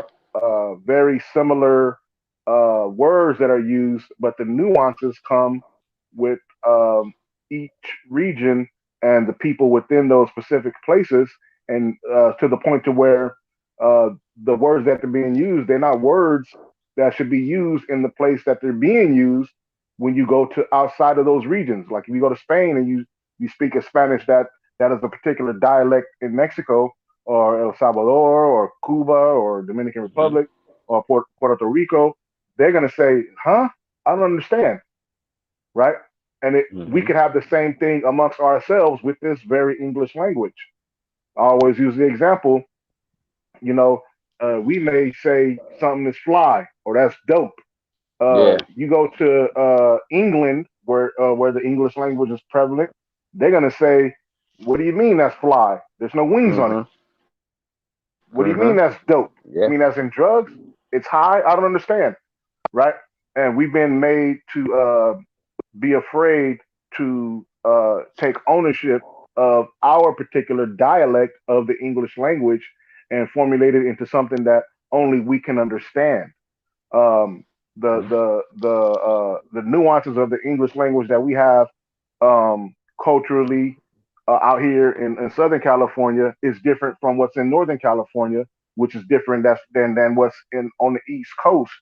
Um, and different from the East Coast in places like New York as it is in Baltimore Mm-hmm. or DC. You know, these places have their own lingo, and that's something that is to be looked upon as a way to culturalize our. Um, um, hold on, the brother Helsel Holmes is back. Let's see if we get him in here. You know, to culturalize ourselves in a way that this was pointing out, because that's one way to keep ourselves insulated, because we'll know what we're talking about, but they won't know what we're talking about, if that makes any Exactly. sense, right? Yes. Um, um, and yes, Hebrew and things like that. Like, you know, you know, I've done my studies and I'm learning in Spanish as Mm-hmm. well. And anything else that I could learn slowly but surely on my own, I try to do that for that very reason. You know, everybody has a language that they can, uh, I want to say hide behind, but use as a buffer from them and other people, right? I use the analogy. I did a video not too long ago on after the Devin Haney situation where he said, "I'll never lose to a white boy," and I Mm-hmm. was using the analogy of how the black independent media needs to be a buffer for our people, the same way that you have uh, uh, the Mexican media as a buffer for like a Canelo Alvarez or someone, because Canelo Alvarez, excuse me, Saul Alvarez, he can speak pretty good English, right? But when he does interviews, he has somebody do translations for him because he doesn't want any misinterpretation on his intent of what he's saying to get out there and be misconstrued, right? So even though he understands the question, he knows exactly how he wants to answer it, and he knows enough of the English language to answer the question, you still want to be able to speak it in your native tongue so you can have a nuanced way of saying what you want to say. And even in doing that, the translator may not even translate it uh, specifically to what was being said in Spanish, but still, in all, you're getting the gist of what the person was saying because they have that buffer, right? They have the buffer of culture right there. And we need to be able to have the same thing amongst ourselves because there are things that we talk about that ain't nobody else's business. It's only particular to us. You know what I mean? It's always good to have a great or somebody in your clique or in your circle to have a great mastery of the English language in the way that could be broken down and people can understand no matter where you are.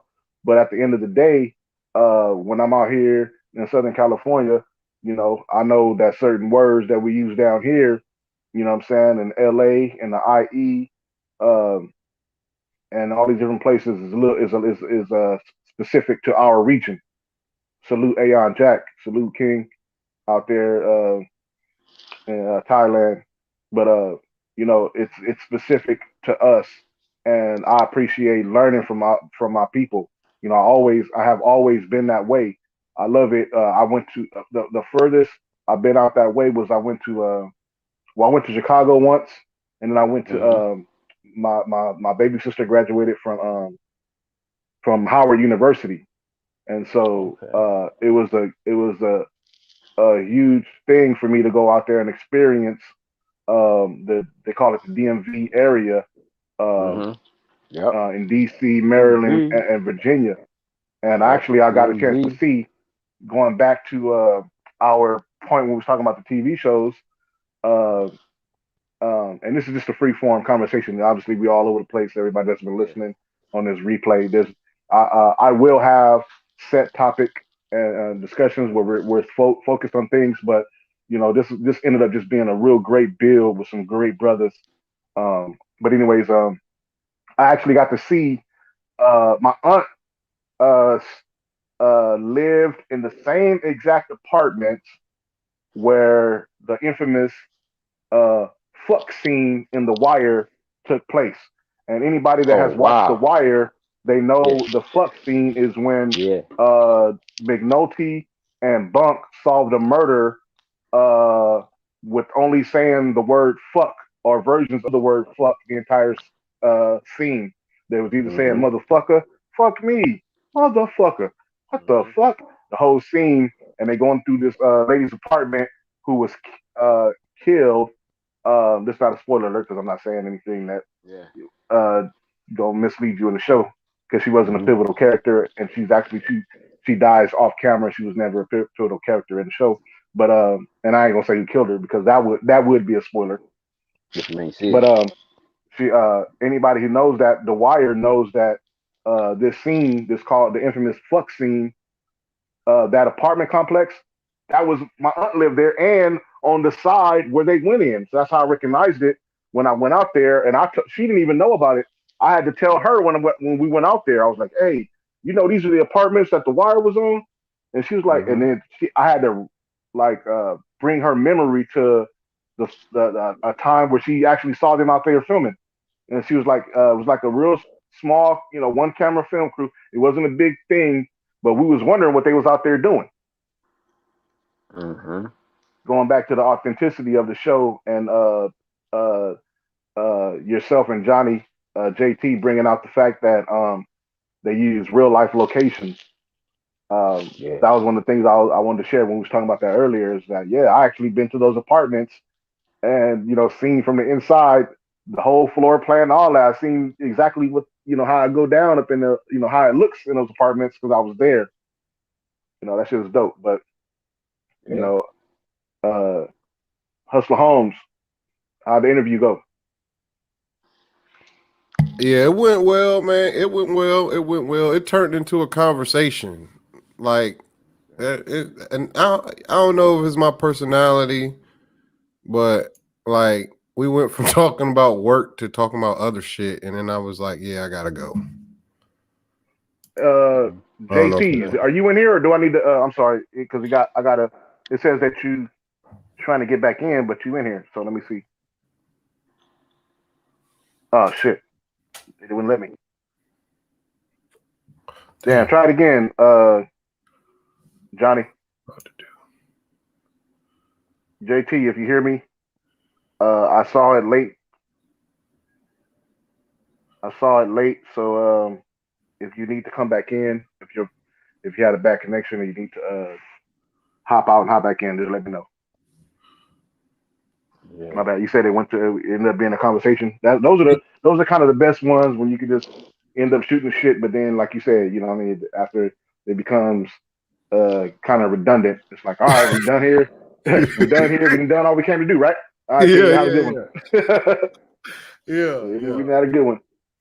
But we was talking about the Shield, bro. You missed it. We ended up talking about the Shield, and I think we're gonna end up doing that like either a rewatch or a breakdown of that, because you're right. Nobody talks about that TV series. That one, and I want to do Sons of Anarchy because I have a whole different perspective of Sons of Anarchy than most people have who love the show, like myself.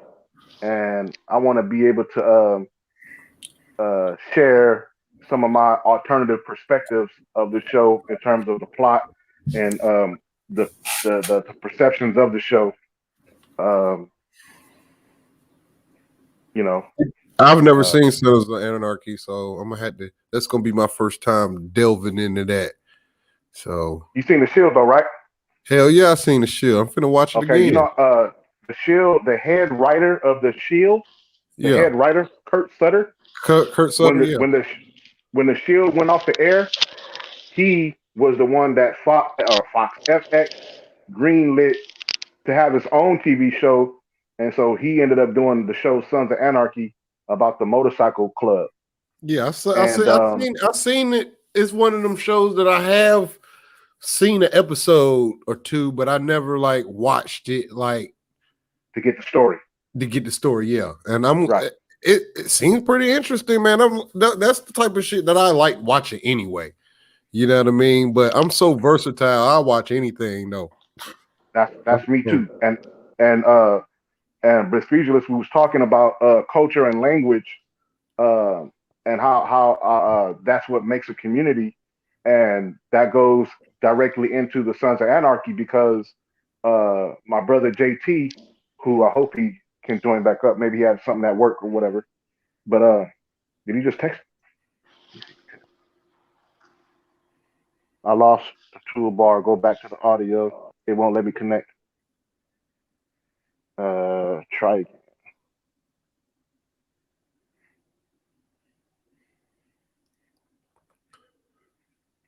All right. So it goes to Sons of Anarchy. Delves with that too. My brother JT, who dropped out. Hopefully he can get back in.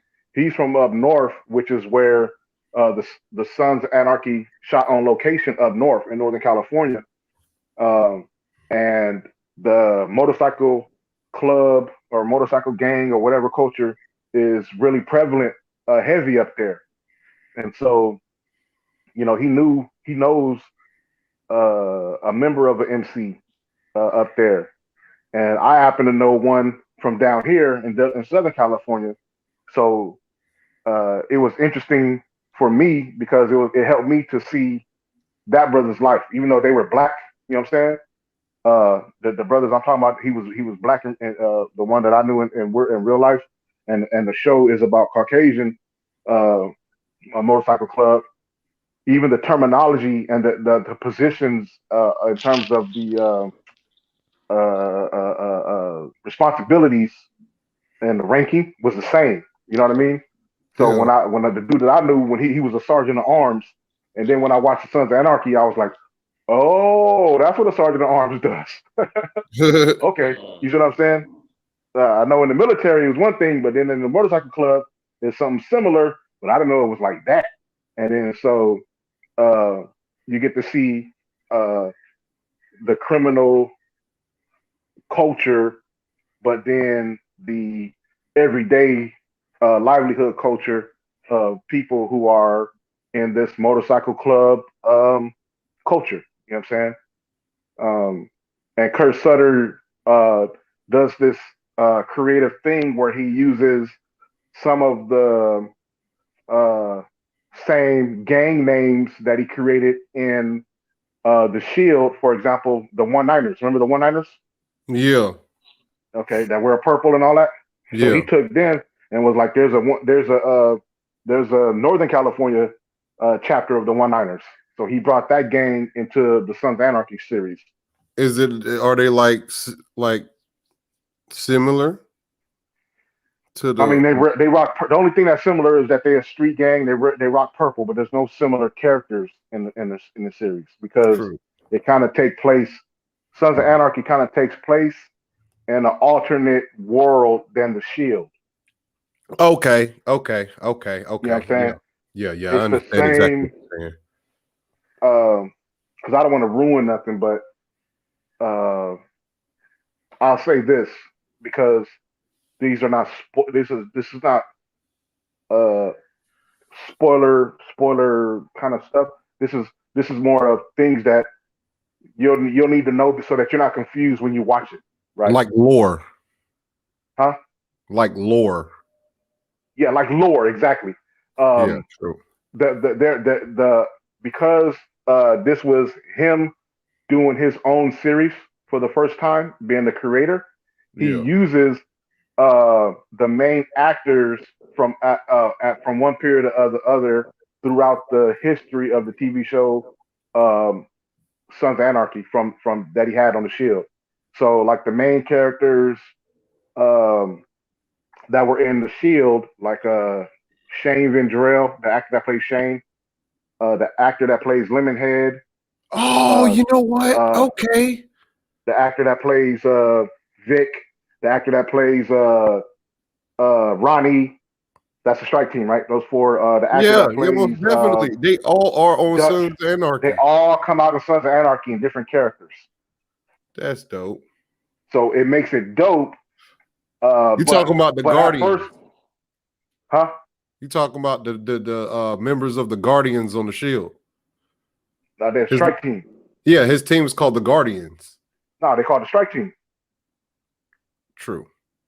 Yeah, it's called the strike team.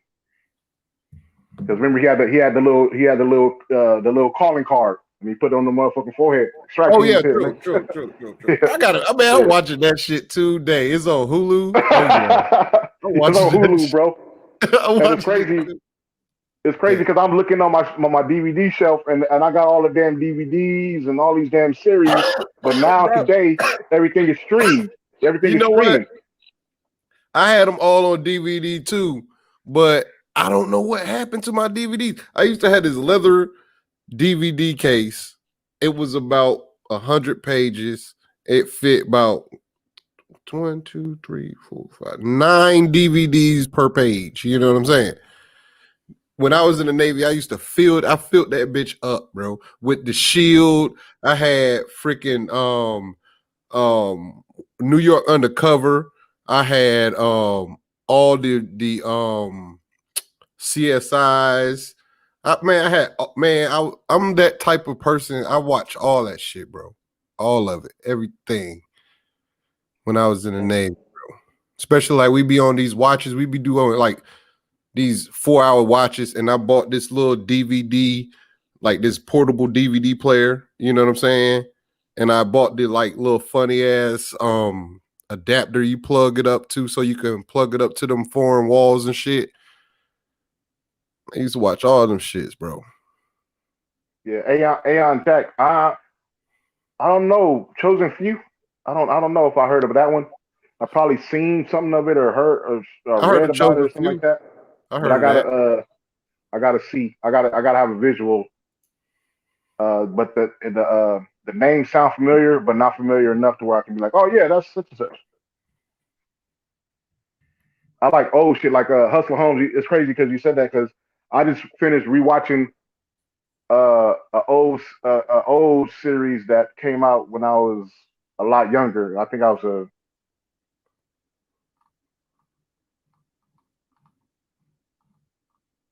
What happened? You just went quiet. Hello? Hello. Can you hear me now? Yeah, I can hear you now. Yeah, he just went Okay. So yeah, this is a series called Vanishing Son. I don't know if anybody remember that. SON. Vanishing Son, but son, not SUN, SON. And man, that's still probably one of my favorite. It's a unique show because it's I don't know how I want to explain it, but Terrible. the stars of the show are Asian. So Russell Wong, if y'all familiar, does that name ring a bell? Hold on, Russell Wong. I'm gonna click on it. Y'all remember Romeo Must Die? Yeah. He's the bad Remember guy, right? Huh? He was the bad guy or the cop? He was the bad guy, the bad mafia guy, like the second in command. True. He was the one in the very, very beginning of the movie. Russell Wong was the guy who fights Jet Li. He fights Jet Li at the end of the movie. True. He's the one that killed his brother. You know what I'm saying? They all Yeah. I know who that is. with the same All right, trainer. Romeo Must Die, the one when he got dang on, end up behind that dude and he stuck that needle behind his neck and the dude just went into a seizure. Is that Romeo Must Die? I don't remember that part. Bro, like, yo, my nigga, like, I've seen so many Jet Li movies. It's all a blur, bro. Like, I don't remember. Yeah, I know. I've seen it. This is the one that I like the that's most the one with Aaliyah in it, right? It's one with Aaliyah in it, correct. Yeah, okay. Yeah, true. And see, the reason I like it is because of Russell Wong, and the reason I like Russell Wong is because of Vanishing Son. I remember him from when I was a kid. So my whole experience was different. And so he was also in New Jack City. Y'all remember New Jack City? Yeah. Remember the Asian cop in that? Yeah, that's Russell Wong. That's Russell Wong. Yeah. Yes, I gotta see that. I'm about to. I seen Vanishing Son too a long time ago. How do y'all know this? He's one of my favorite martial artists, bro. He's one of my favorite Asian actors, period. But in terms of martial arts, his movements were so crisp. But I liked him as he should have been a huge American action star coming out of the Bruce Lee, Brandon Lee era, because unlike Jackie Chan and Jet Li, Russell Wong spoke clear, fluent English. So he would have been able to transition well. You know what I'm saying? They just didn't manage him and put him in the right projects that he should have been in after Romeo Must Die. But in Vanishing Son, he plays. Go ahead. What you say? I was saying, he was in some good stuff. Vanishing Son, I remember that. That was a good movie. Vanishing Son, man, I always recommend that to people. I found you can find it on YouTube in parts. You just got to know how to watch it. Vanishing Son 1, 2, and 3 is where it's at for me personally. Damn, I almost spoiled it, but at the end of 3, to me, is where the main story ends, as far as what entertained me and interest me, because what they did was they made a mini series made for TV, and then they transitioned after the mini series 3 or 4 part movie into a TV series for Russell Wong that was poorly written, but it was poorly written because of the way they closed out the story arc in the miniseries with certain characters, and it didn't leave him enough to work with after the fact. So I think that kind of hurt his career as well. But it was not any fault of his own. But in that they deal with the beginning of that miniseries. They deal with the Tiananmen Square issue and the remnants of that, and how they were young students trying to get democracy back in China. And as a young black man who was studying martial arts from the time he was a kid, that always interests me, because I'm always interested in other cultures and how they move and how their histories are, because I never try to equate or compare the black struggle versus someone else's struggle. I just don't like it when people discredit the horrendous struggle that we've had by bringing up their own struggle. You know what I'm saying? Yeah, he's been in hella movies I've seen though. He had right. He's a huge. I mean, the dude was so dope, man. But like I like shit like that. You know what I'm saying? 80s shit like that. I think that was early 90s or late 80s. But remember V, the movie, the miniseries? Not when they made the remake, but the old V when they had the dude that played in the Beastmaster. The first one, yeah, the first one. First one, yeah, You like that saying shit. what are you saying? V. V? V, yeah. They had V. They had it was a miniseries called Oh V. no, I didn't even see Called that. V, the miniseries, yeah. The Just a first better one, that V. was good. Yeah, Yeah, that was they used to great. have that miniseries. I got that shit on DVD. You know what I'm saying? Because Oh, word. I That's showed the that shit to classic my right students. there. That's the classic. Hey, because that shit is dealing with revolution and tyranny and fascism and police state and racism. All these different things put into an alien invasion miniseries, Yeah, and I was able to all extract into one. those different things out to help teach uh, students different things and nuances of the story plot. I'm telling y'all, bro. When I say when I have that shit up there talking about Tank the movie Maven and TV and movie Maven, I'm a buff, bro. I'm glad I ran into y'all brothers because I'm gonna be able to really with my other platform really go in on these films and TV shows. When you say V, you talking about the series from 1983 or the one from Yes, sir. 2009? That well, Yeah, they did they tried to do a remake of 84. it in Yeah, that was the one we talking about from the 80s. the Okay, 80s. true. Yes. Okay. Mhm. I got it's called V the original mini series, and then they Yeah, had another part called V the Final Battle, V the and then final battle. they parlayed it off into a TV series called V. But the TV series they did the same thing with that I was saying with Vanishing Sun because of they ended a certain way in the mini series. They didn't leave a lot of room for great story to be told during the television series, so it fell off. True. Yeah, All but he was a right. good at that. But he was a good, and unfortunately for guys like him, artists like him, they get this in many regards. Those Asian actors like that, they have a tough time breaking in. It's not easy for them too. That's why it's so few and far between, especially when it comes to Yeah, an American side. See, Brandon Lee had the potential of being something big because Brandon Lee, being Bruce Lee's son and being born here in America and speaking English and all that, he had the potential to be a superstar if that wouldn't have happened to him. But some of them other ones, it's a little hard. It's a little harder for them because basically they they're still fighting the fight that Bruce Lee was fighting, trying to get into the industry, so to right, speak. If it ain't a Yeah, karate, if it ain't a kung fu movie. but right. yeah, You facts. I was about to Yeah, say understand? it's like a though, stereotypical like typecast. They call it typecasting. But Yes, that's what typecasting. Russell Wrong was born in California. Yeah, That's what and made him. That's why I say he was going to be that next one. He yeah, was he in had the potential. that same potential as Brandon Lee Brandon because Lee, Brandon yeah. Lee's appeal was he spoke Hmm. way more fluent English than his father, but he Yeah, was just as bad as a badass yeah, in the martial arts as his dad was.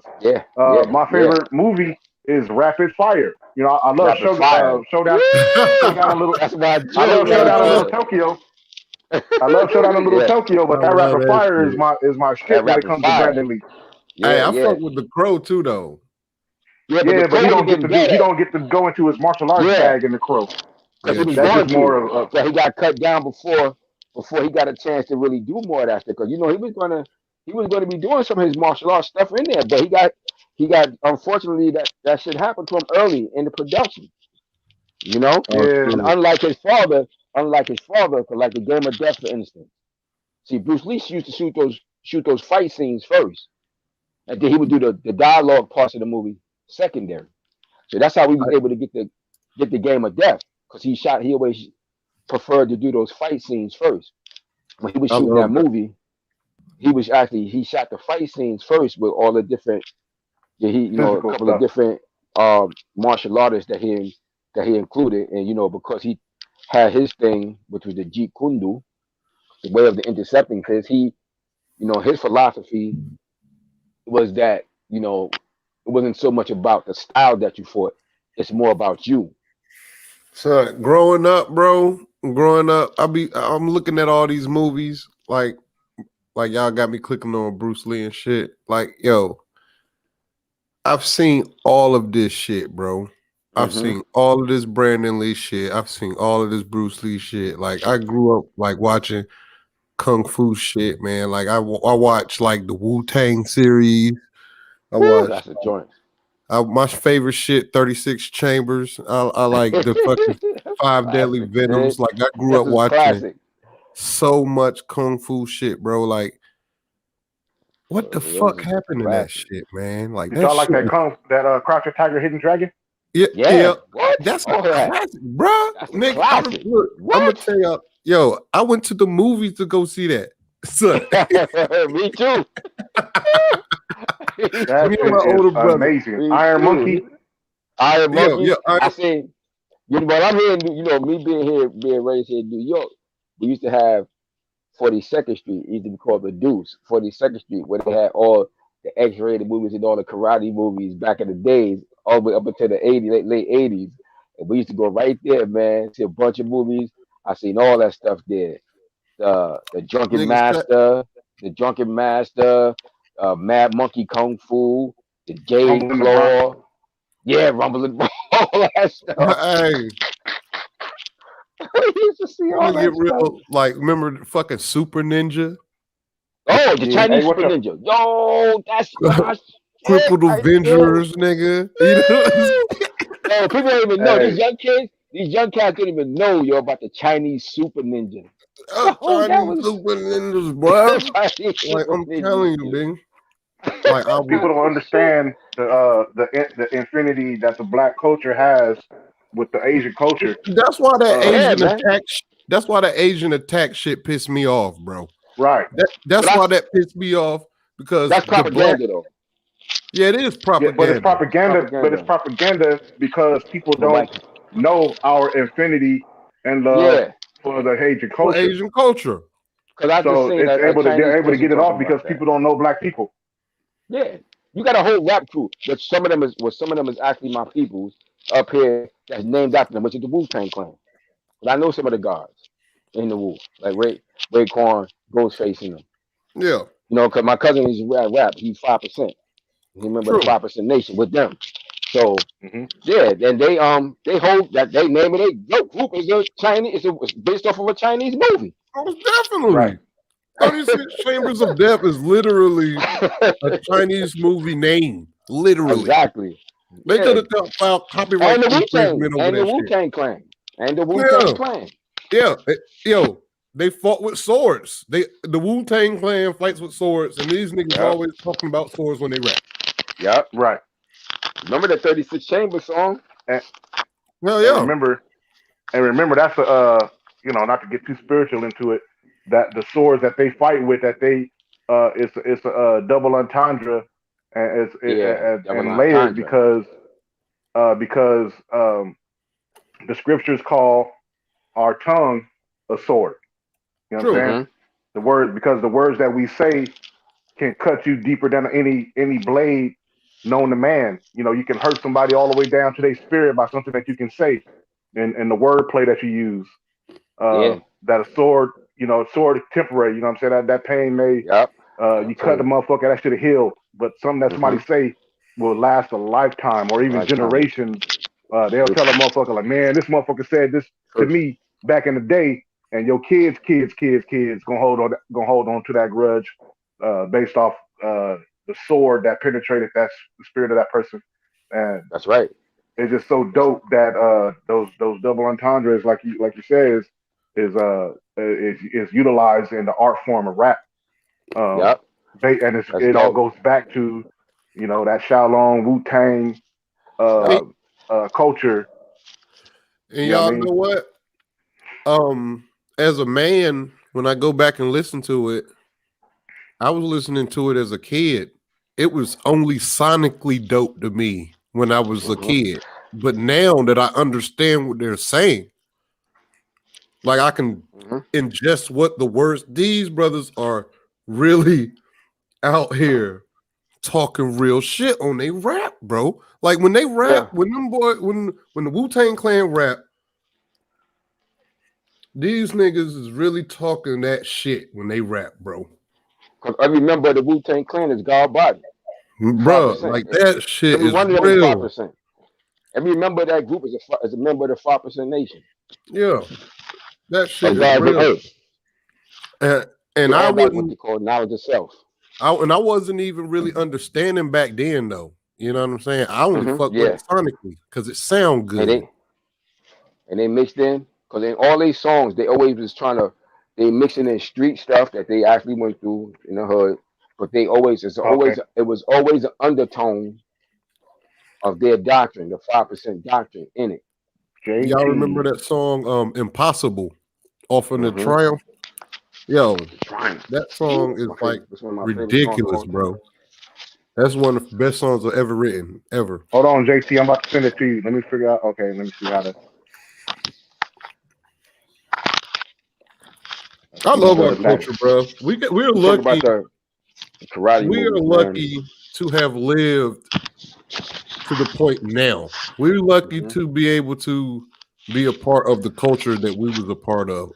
Our parents had a great culture too, but like the 90s, the 80s, and the 90s, going into the 2000s, is the greatest culture of all time. Yeah, don't sleep on it, brother, because a lot of my favorite songs and movies come from my parents' era. I'm not even gonna lie. You know what I'm saying? No, but they did live a dope ass era. They did. I'm in my 40s, so I can appreciate. They say that your favorite music is the music that you listen to coming up. That's what they say, right? And I think that I agree with that because I listen to, even to this day, like on my Pandora, I listen to Muddy Waters. Like niggas would listen to motherfucking Drake. You know what I'm saying? Muddy Waters is a constant station on my Pandora. Muddy Waters is supposed to be. Muddy Waters is supposedly a relation to my family, to my father's side. That's from Alabama. See how things work. See how things work. Hey, look, I grew up listening to him. I grew up listening to Muddy Waters all the time. Just by happenstance. Yeah. I grew up listening to him on a regular because of my father. Because my father was heavy into that blues stuff. Heavy into that blues. My mother was into the jazz, but my father was into the blues. See, my mother was into pop music, so I grew up listening to like Whitney Houston. Me too. I was gonna go to that. I was gonna say that shit too. Bee Gees. Yeah. You know what I'm saying? That early Mike. Listening to that too. All of that, bro. Like I try to tell my nephews now, like, man, y'all motherfuckers be on that falsetto.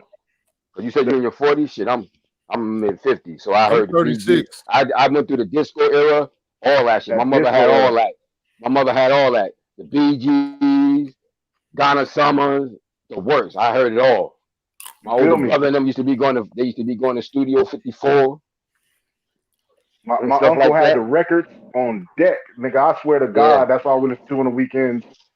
Just because while we doing what we doing, he playing his records in the garage, and we just vibe. That's just the music that we listen to. So you know all the words, you get all the feeling, and back then, the feeling was in the lyrics of the song, not just the beat, not just the rhythm, not just the music that was playing in the background. Damn, my nigga Johnny fell out again. Mm-hmm. You already know what to do, brother. Join up. The link is in the chat. Most of the music I listened to, most of the old music I listened to was at my Uncle Willie's house. He had like a bunch of like records all over the place. Like this nigga had he had a room with shelves on the wall, like just full of records all over the place. And he used to just play it 24/7. Like you listen to Prince, you listen to Bee Gees, you be listening to what's that? He listened to everything. He used to listen to this group called Earth, Wind, and Fire. Oh yeah, what? Oh, that's my shit. Yeah, what? Yeah. I told you that's the era as a kid. I grew up under all that, and you got and like he brought up a point, like he just said a little while ago when he's talking about the feeling in the music. Another reason why that music just has so much real feel to it, because most those songs was played by humans and not by the computers. Because because it started by when they started getting into the 80s, like the late 80s and stuff like that. The music went more digital. So you don't actually have the person playing the drums over and over again to get it just like they want to. Because I they don't started know, man. developing these, I don't know. they I started don't know because I they started remember. developing the computers and the machines so they could do True. it much longer. Like my Yeah. cousin True. he's a drummer. He used to be telling us, like, he said, yeah, that's what happened. He said that's why The if you listen to digital those older drum. True. songs, the digital all those instruments. He said that's why if you listen to those older songs, they have more of a feel of the human That spirit is like true in it. though. You can That is feel that true. human, like he said it perfectly. When he said Tank said it perfectly, like you can feel that in the lyrics in it because they hold the whole human experience is in that song, down Hey, to the person actually playing the drum, playing the guitar, the singing that shit with such a passion. Like it's a different experience. that shit real because I didn't go to my Uncle Willie house that often. Like it ain't like I used to go to this nigga house every day, but I still can remember some of them songs that I only heard at his house. You know what I'm saying? Like he Hmm. used to, he used to listen to this dude that could sing his ass off. This nigga named like Lenny Lang or some shit like that. Was that Hmm. Lenny Lang? I don't know. And then it was another nigga. He used to listen to jazz. He used to listen to this white dude, Kenny G. Y'all ever heard Oh of that yeah, Yep. yeah, dude? yeah. That's blues. He used to That's play the a damn jazz stuff. clarinet. Had my mother had all these albums. That's that jazz stuff. True. That's dope. That's dope as a bit. My mom Niggas, she was into niggas, that all shit. you doing was Look, singing old black songs, remaking you them and shit. 50. Yeah, Look, remember you black songs. 50. Yeah. Yup. You 50. You 40. I'm 30. 50, 55. 50, mid 50s. You know what I'm saying? My Mm-hmm. mom's is 63. You know what I Mm-hmm. mean? She like my So sister age. facts. I've come to know that like all being black, being living in the black community, we have had parallel experiences. No matter Yup. how far away we've lived and Facts. how far away of age we are apart from each other, we've all lived similar experiences. Right. That's a fact. You dead on. You know That when is I realized crazy. that? You know when I realized that? Why? When I was fighting amateur. When I was fighting amateur and I'm traveling around the country, and I Yeah. realized that. I realized Do- I had an experience one day going when I was traveling. but do you know When I what was that fighting means amateur. though? Do you know what that really means? That means that we're literally brothers, bro. That Yeah, we're the means that same people, man. I we're like I said literally before, brothers. we are the That's same. crazy, bro. Yeah, We're literally because brothers, bro. I remember that when I started traveling around other parts of the country, during the tournaments and stuff, and we would go out, hang out around the hoods, and I never forget I had like this experience, man, like a out of body experience one day, and it was just like I was in two places that happened in Chicago and Detroit, and I remember it was like even me being from New York, I just and I remember just getting like a deja vu, like I was in my hood. And then I remember I put my hands over my ears so I couldn't hear nothing. And I just was looking. It was like I was in another zone. Like it was like I was home. Like, and that's when it hit me. Just how it was like a spiritual experience. Like I realized, oh, like how real, how much we really are the same people just scattered about. That shit is nuts. No matter how Yeah, much technology like stuff has passed us by, like we done seen y'all done seen even less than me. I remember when the internet didn't exist. You know what I'm saying? So I know yeah, y'all remember further than that. You know what I mean? yep, Like I don't. hmm, And yeah, through culture, I have a mental depiction of what life looked like when no TV exists. You know what I'm saying? hmm, yeah. That's I kind of remember when crazy. rotary phone before cell phones. I remember when it was the beeper. I lived through the Yep. beeper era. Hey. Like I, I had a I lived beat. through the Oh beeper man, era. my brother's I bringing me lived through back the. to just nostalgic. I remember it was crazy because I trip out on my students and on my nieces and nephews and goddaughters and the like who you know they grew up with televisions in their rooms and Oh cell wow, yeah, phones at their disposal and got cell phones at school in class and they don't understand that you know there was no such thing as a cell phone when I was in nope, school. That's right. That's In order to talk to somebody, you had to be at the crib or on the Okay. payphone. straight up. Definitely. And Straight if up. you was at the crib, everybody can't use the phone at the same. You can't just be on the phone because the phone, you know, that's is you got the phone in the house. That one line. I remember that one when phone line.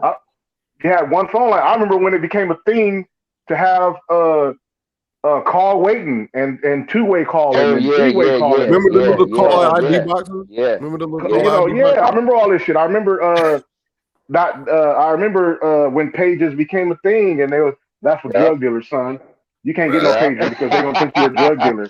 Yeah. You know what I'm saying? Yeah, These things are very significant in the development because now that you see things the way that you see them now, and I can only imagine how my parents see things. Oh, You know what I mean? Oh How the my brother was goodness. bringing out, how the speakers was bringing out how the experiences that his parents Moms was telling had. me. Yeah, was telling me. Yeah. God, you know, you can only imagine when I talk to my pops, when I talk to my dad, the way he break things down from decade to decade, and I was like, that's where I get it from. I say it to myself. I always break things Yeah. down by decade because, you know, of the 4 decades that I've been on the planet and my experiences, I go off of that. You know what I mean? And then I go backwards and I research what came before me to understand why we have certain situations that we're in now. Yep. You know what I mean? And Tank, that you shit is remember? deep. Tank, you remember the Sky Pages? Sky Hell Tab, yeah. the Sky Pages and all that, or the two Hell ways. yeah. Remember the two ways? Remember the two ways? Oh, nigga, that was for rich people. You know what I'm saying? You had to be like Jay-Z to get a Jay-Z, two ways. You had to be Yep. like you know what I'm saying? Man, Two-way. Two-way, yep. Wow. Oh, that man. was automatic. You got some cheeks off that, girl. So you had a two-way. Word. Oh yeah, you got some money around yeah. you. Let me go ahead and Hey, hang with Tank Yep. for the day. Yep. I grew up. Automatic. I grew up. I was a arcade baby though. Like I used to collect cans and fucking cut people grass just to go to the arcade, bro. Like I was like 7, 8 years arcade old. was a great thing up here too, man. The fact we had they had arcades go outside your house to play video games. Yeah.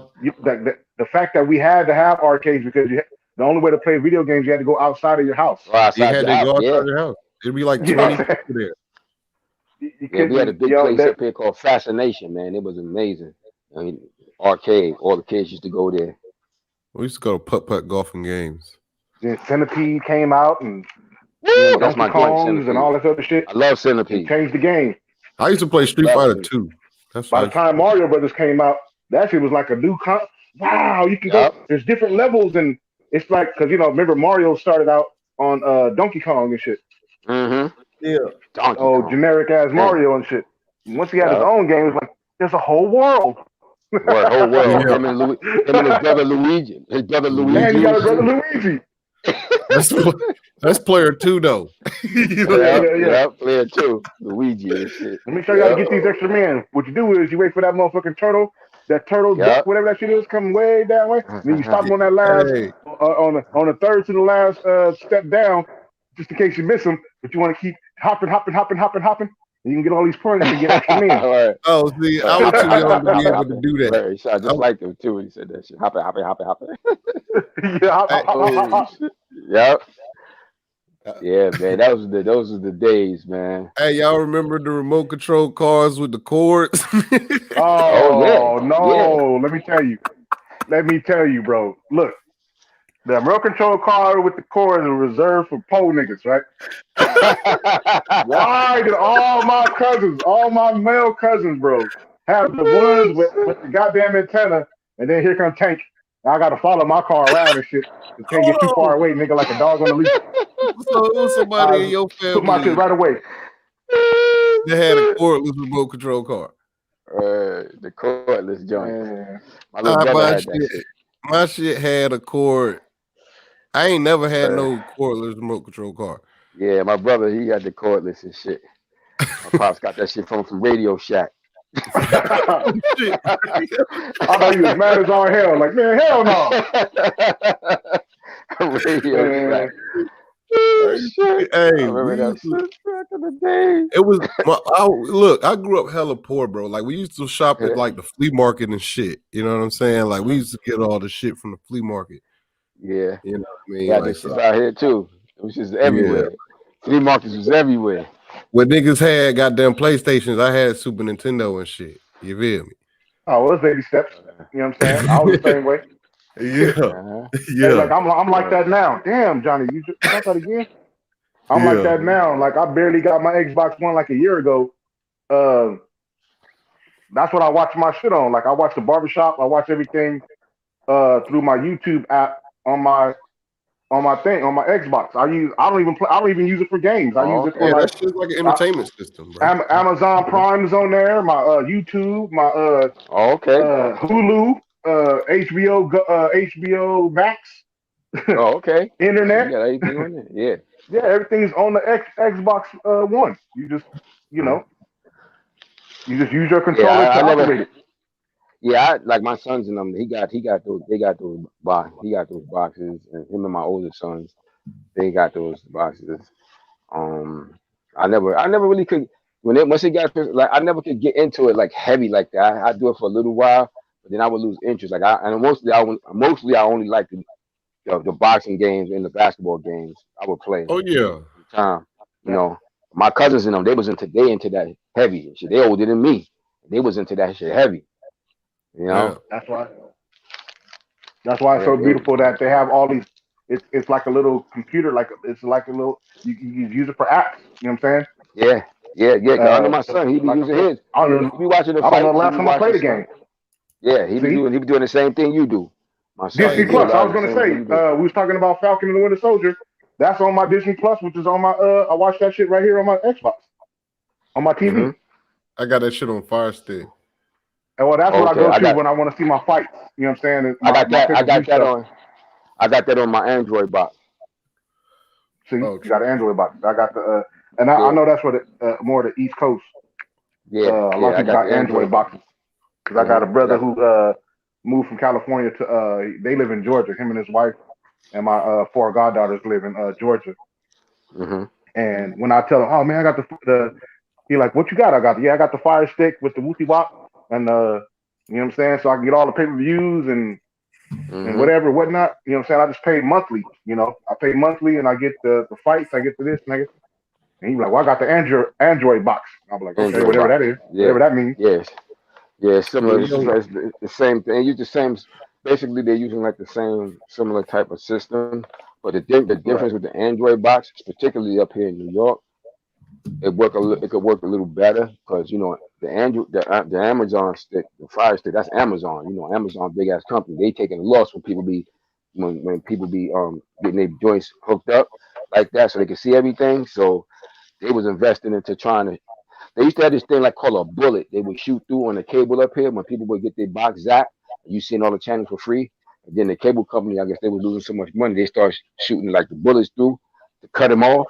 So that's why another reason why sometimes them Fire Sticks be doing it because oh Amazon be shit, it taking must the be. loss. Yeah, you in the city though. It's real serious Yeah, up there, then. yeah. So they be doing that. So I came across this. I was working down at the spot. And I met this brother, this computer dude, and he was putting the stuff on the computers.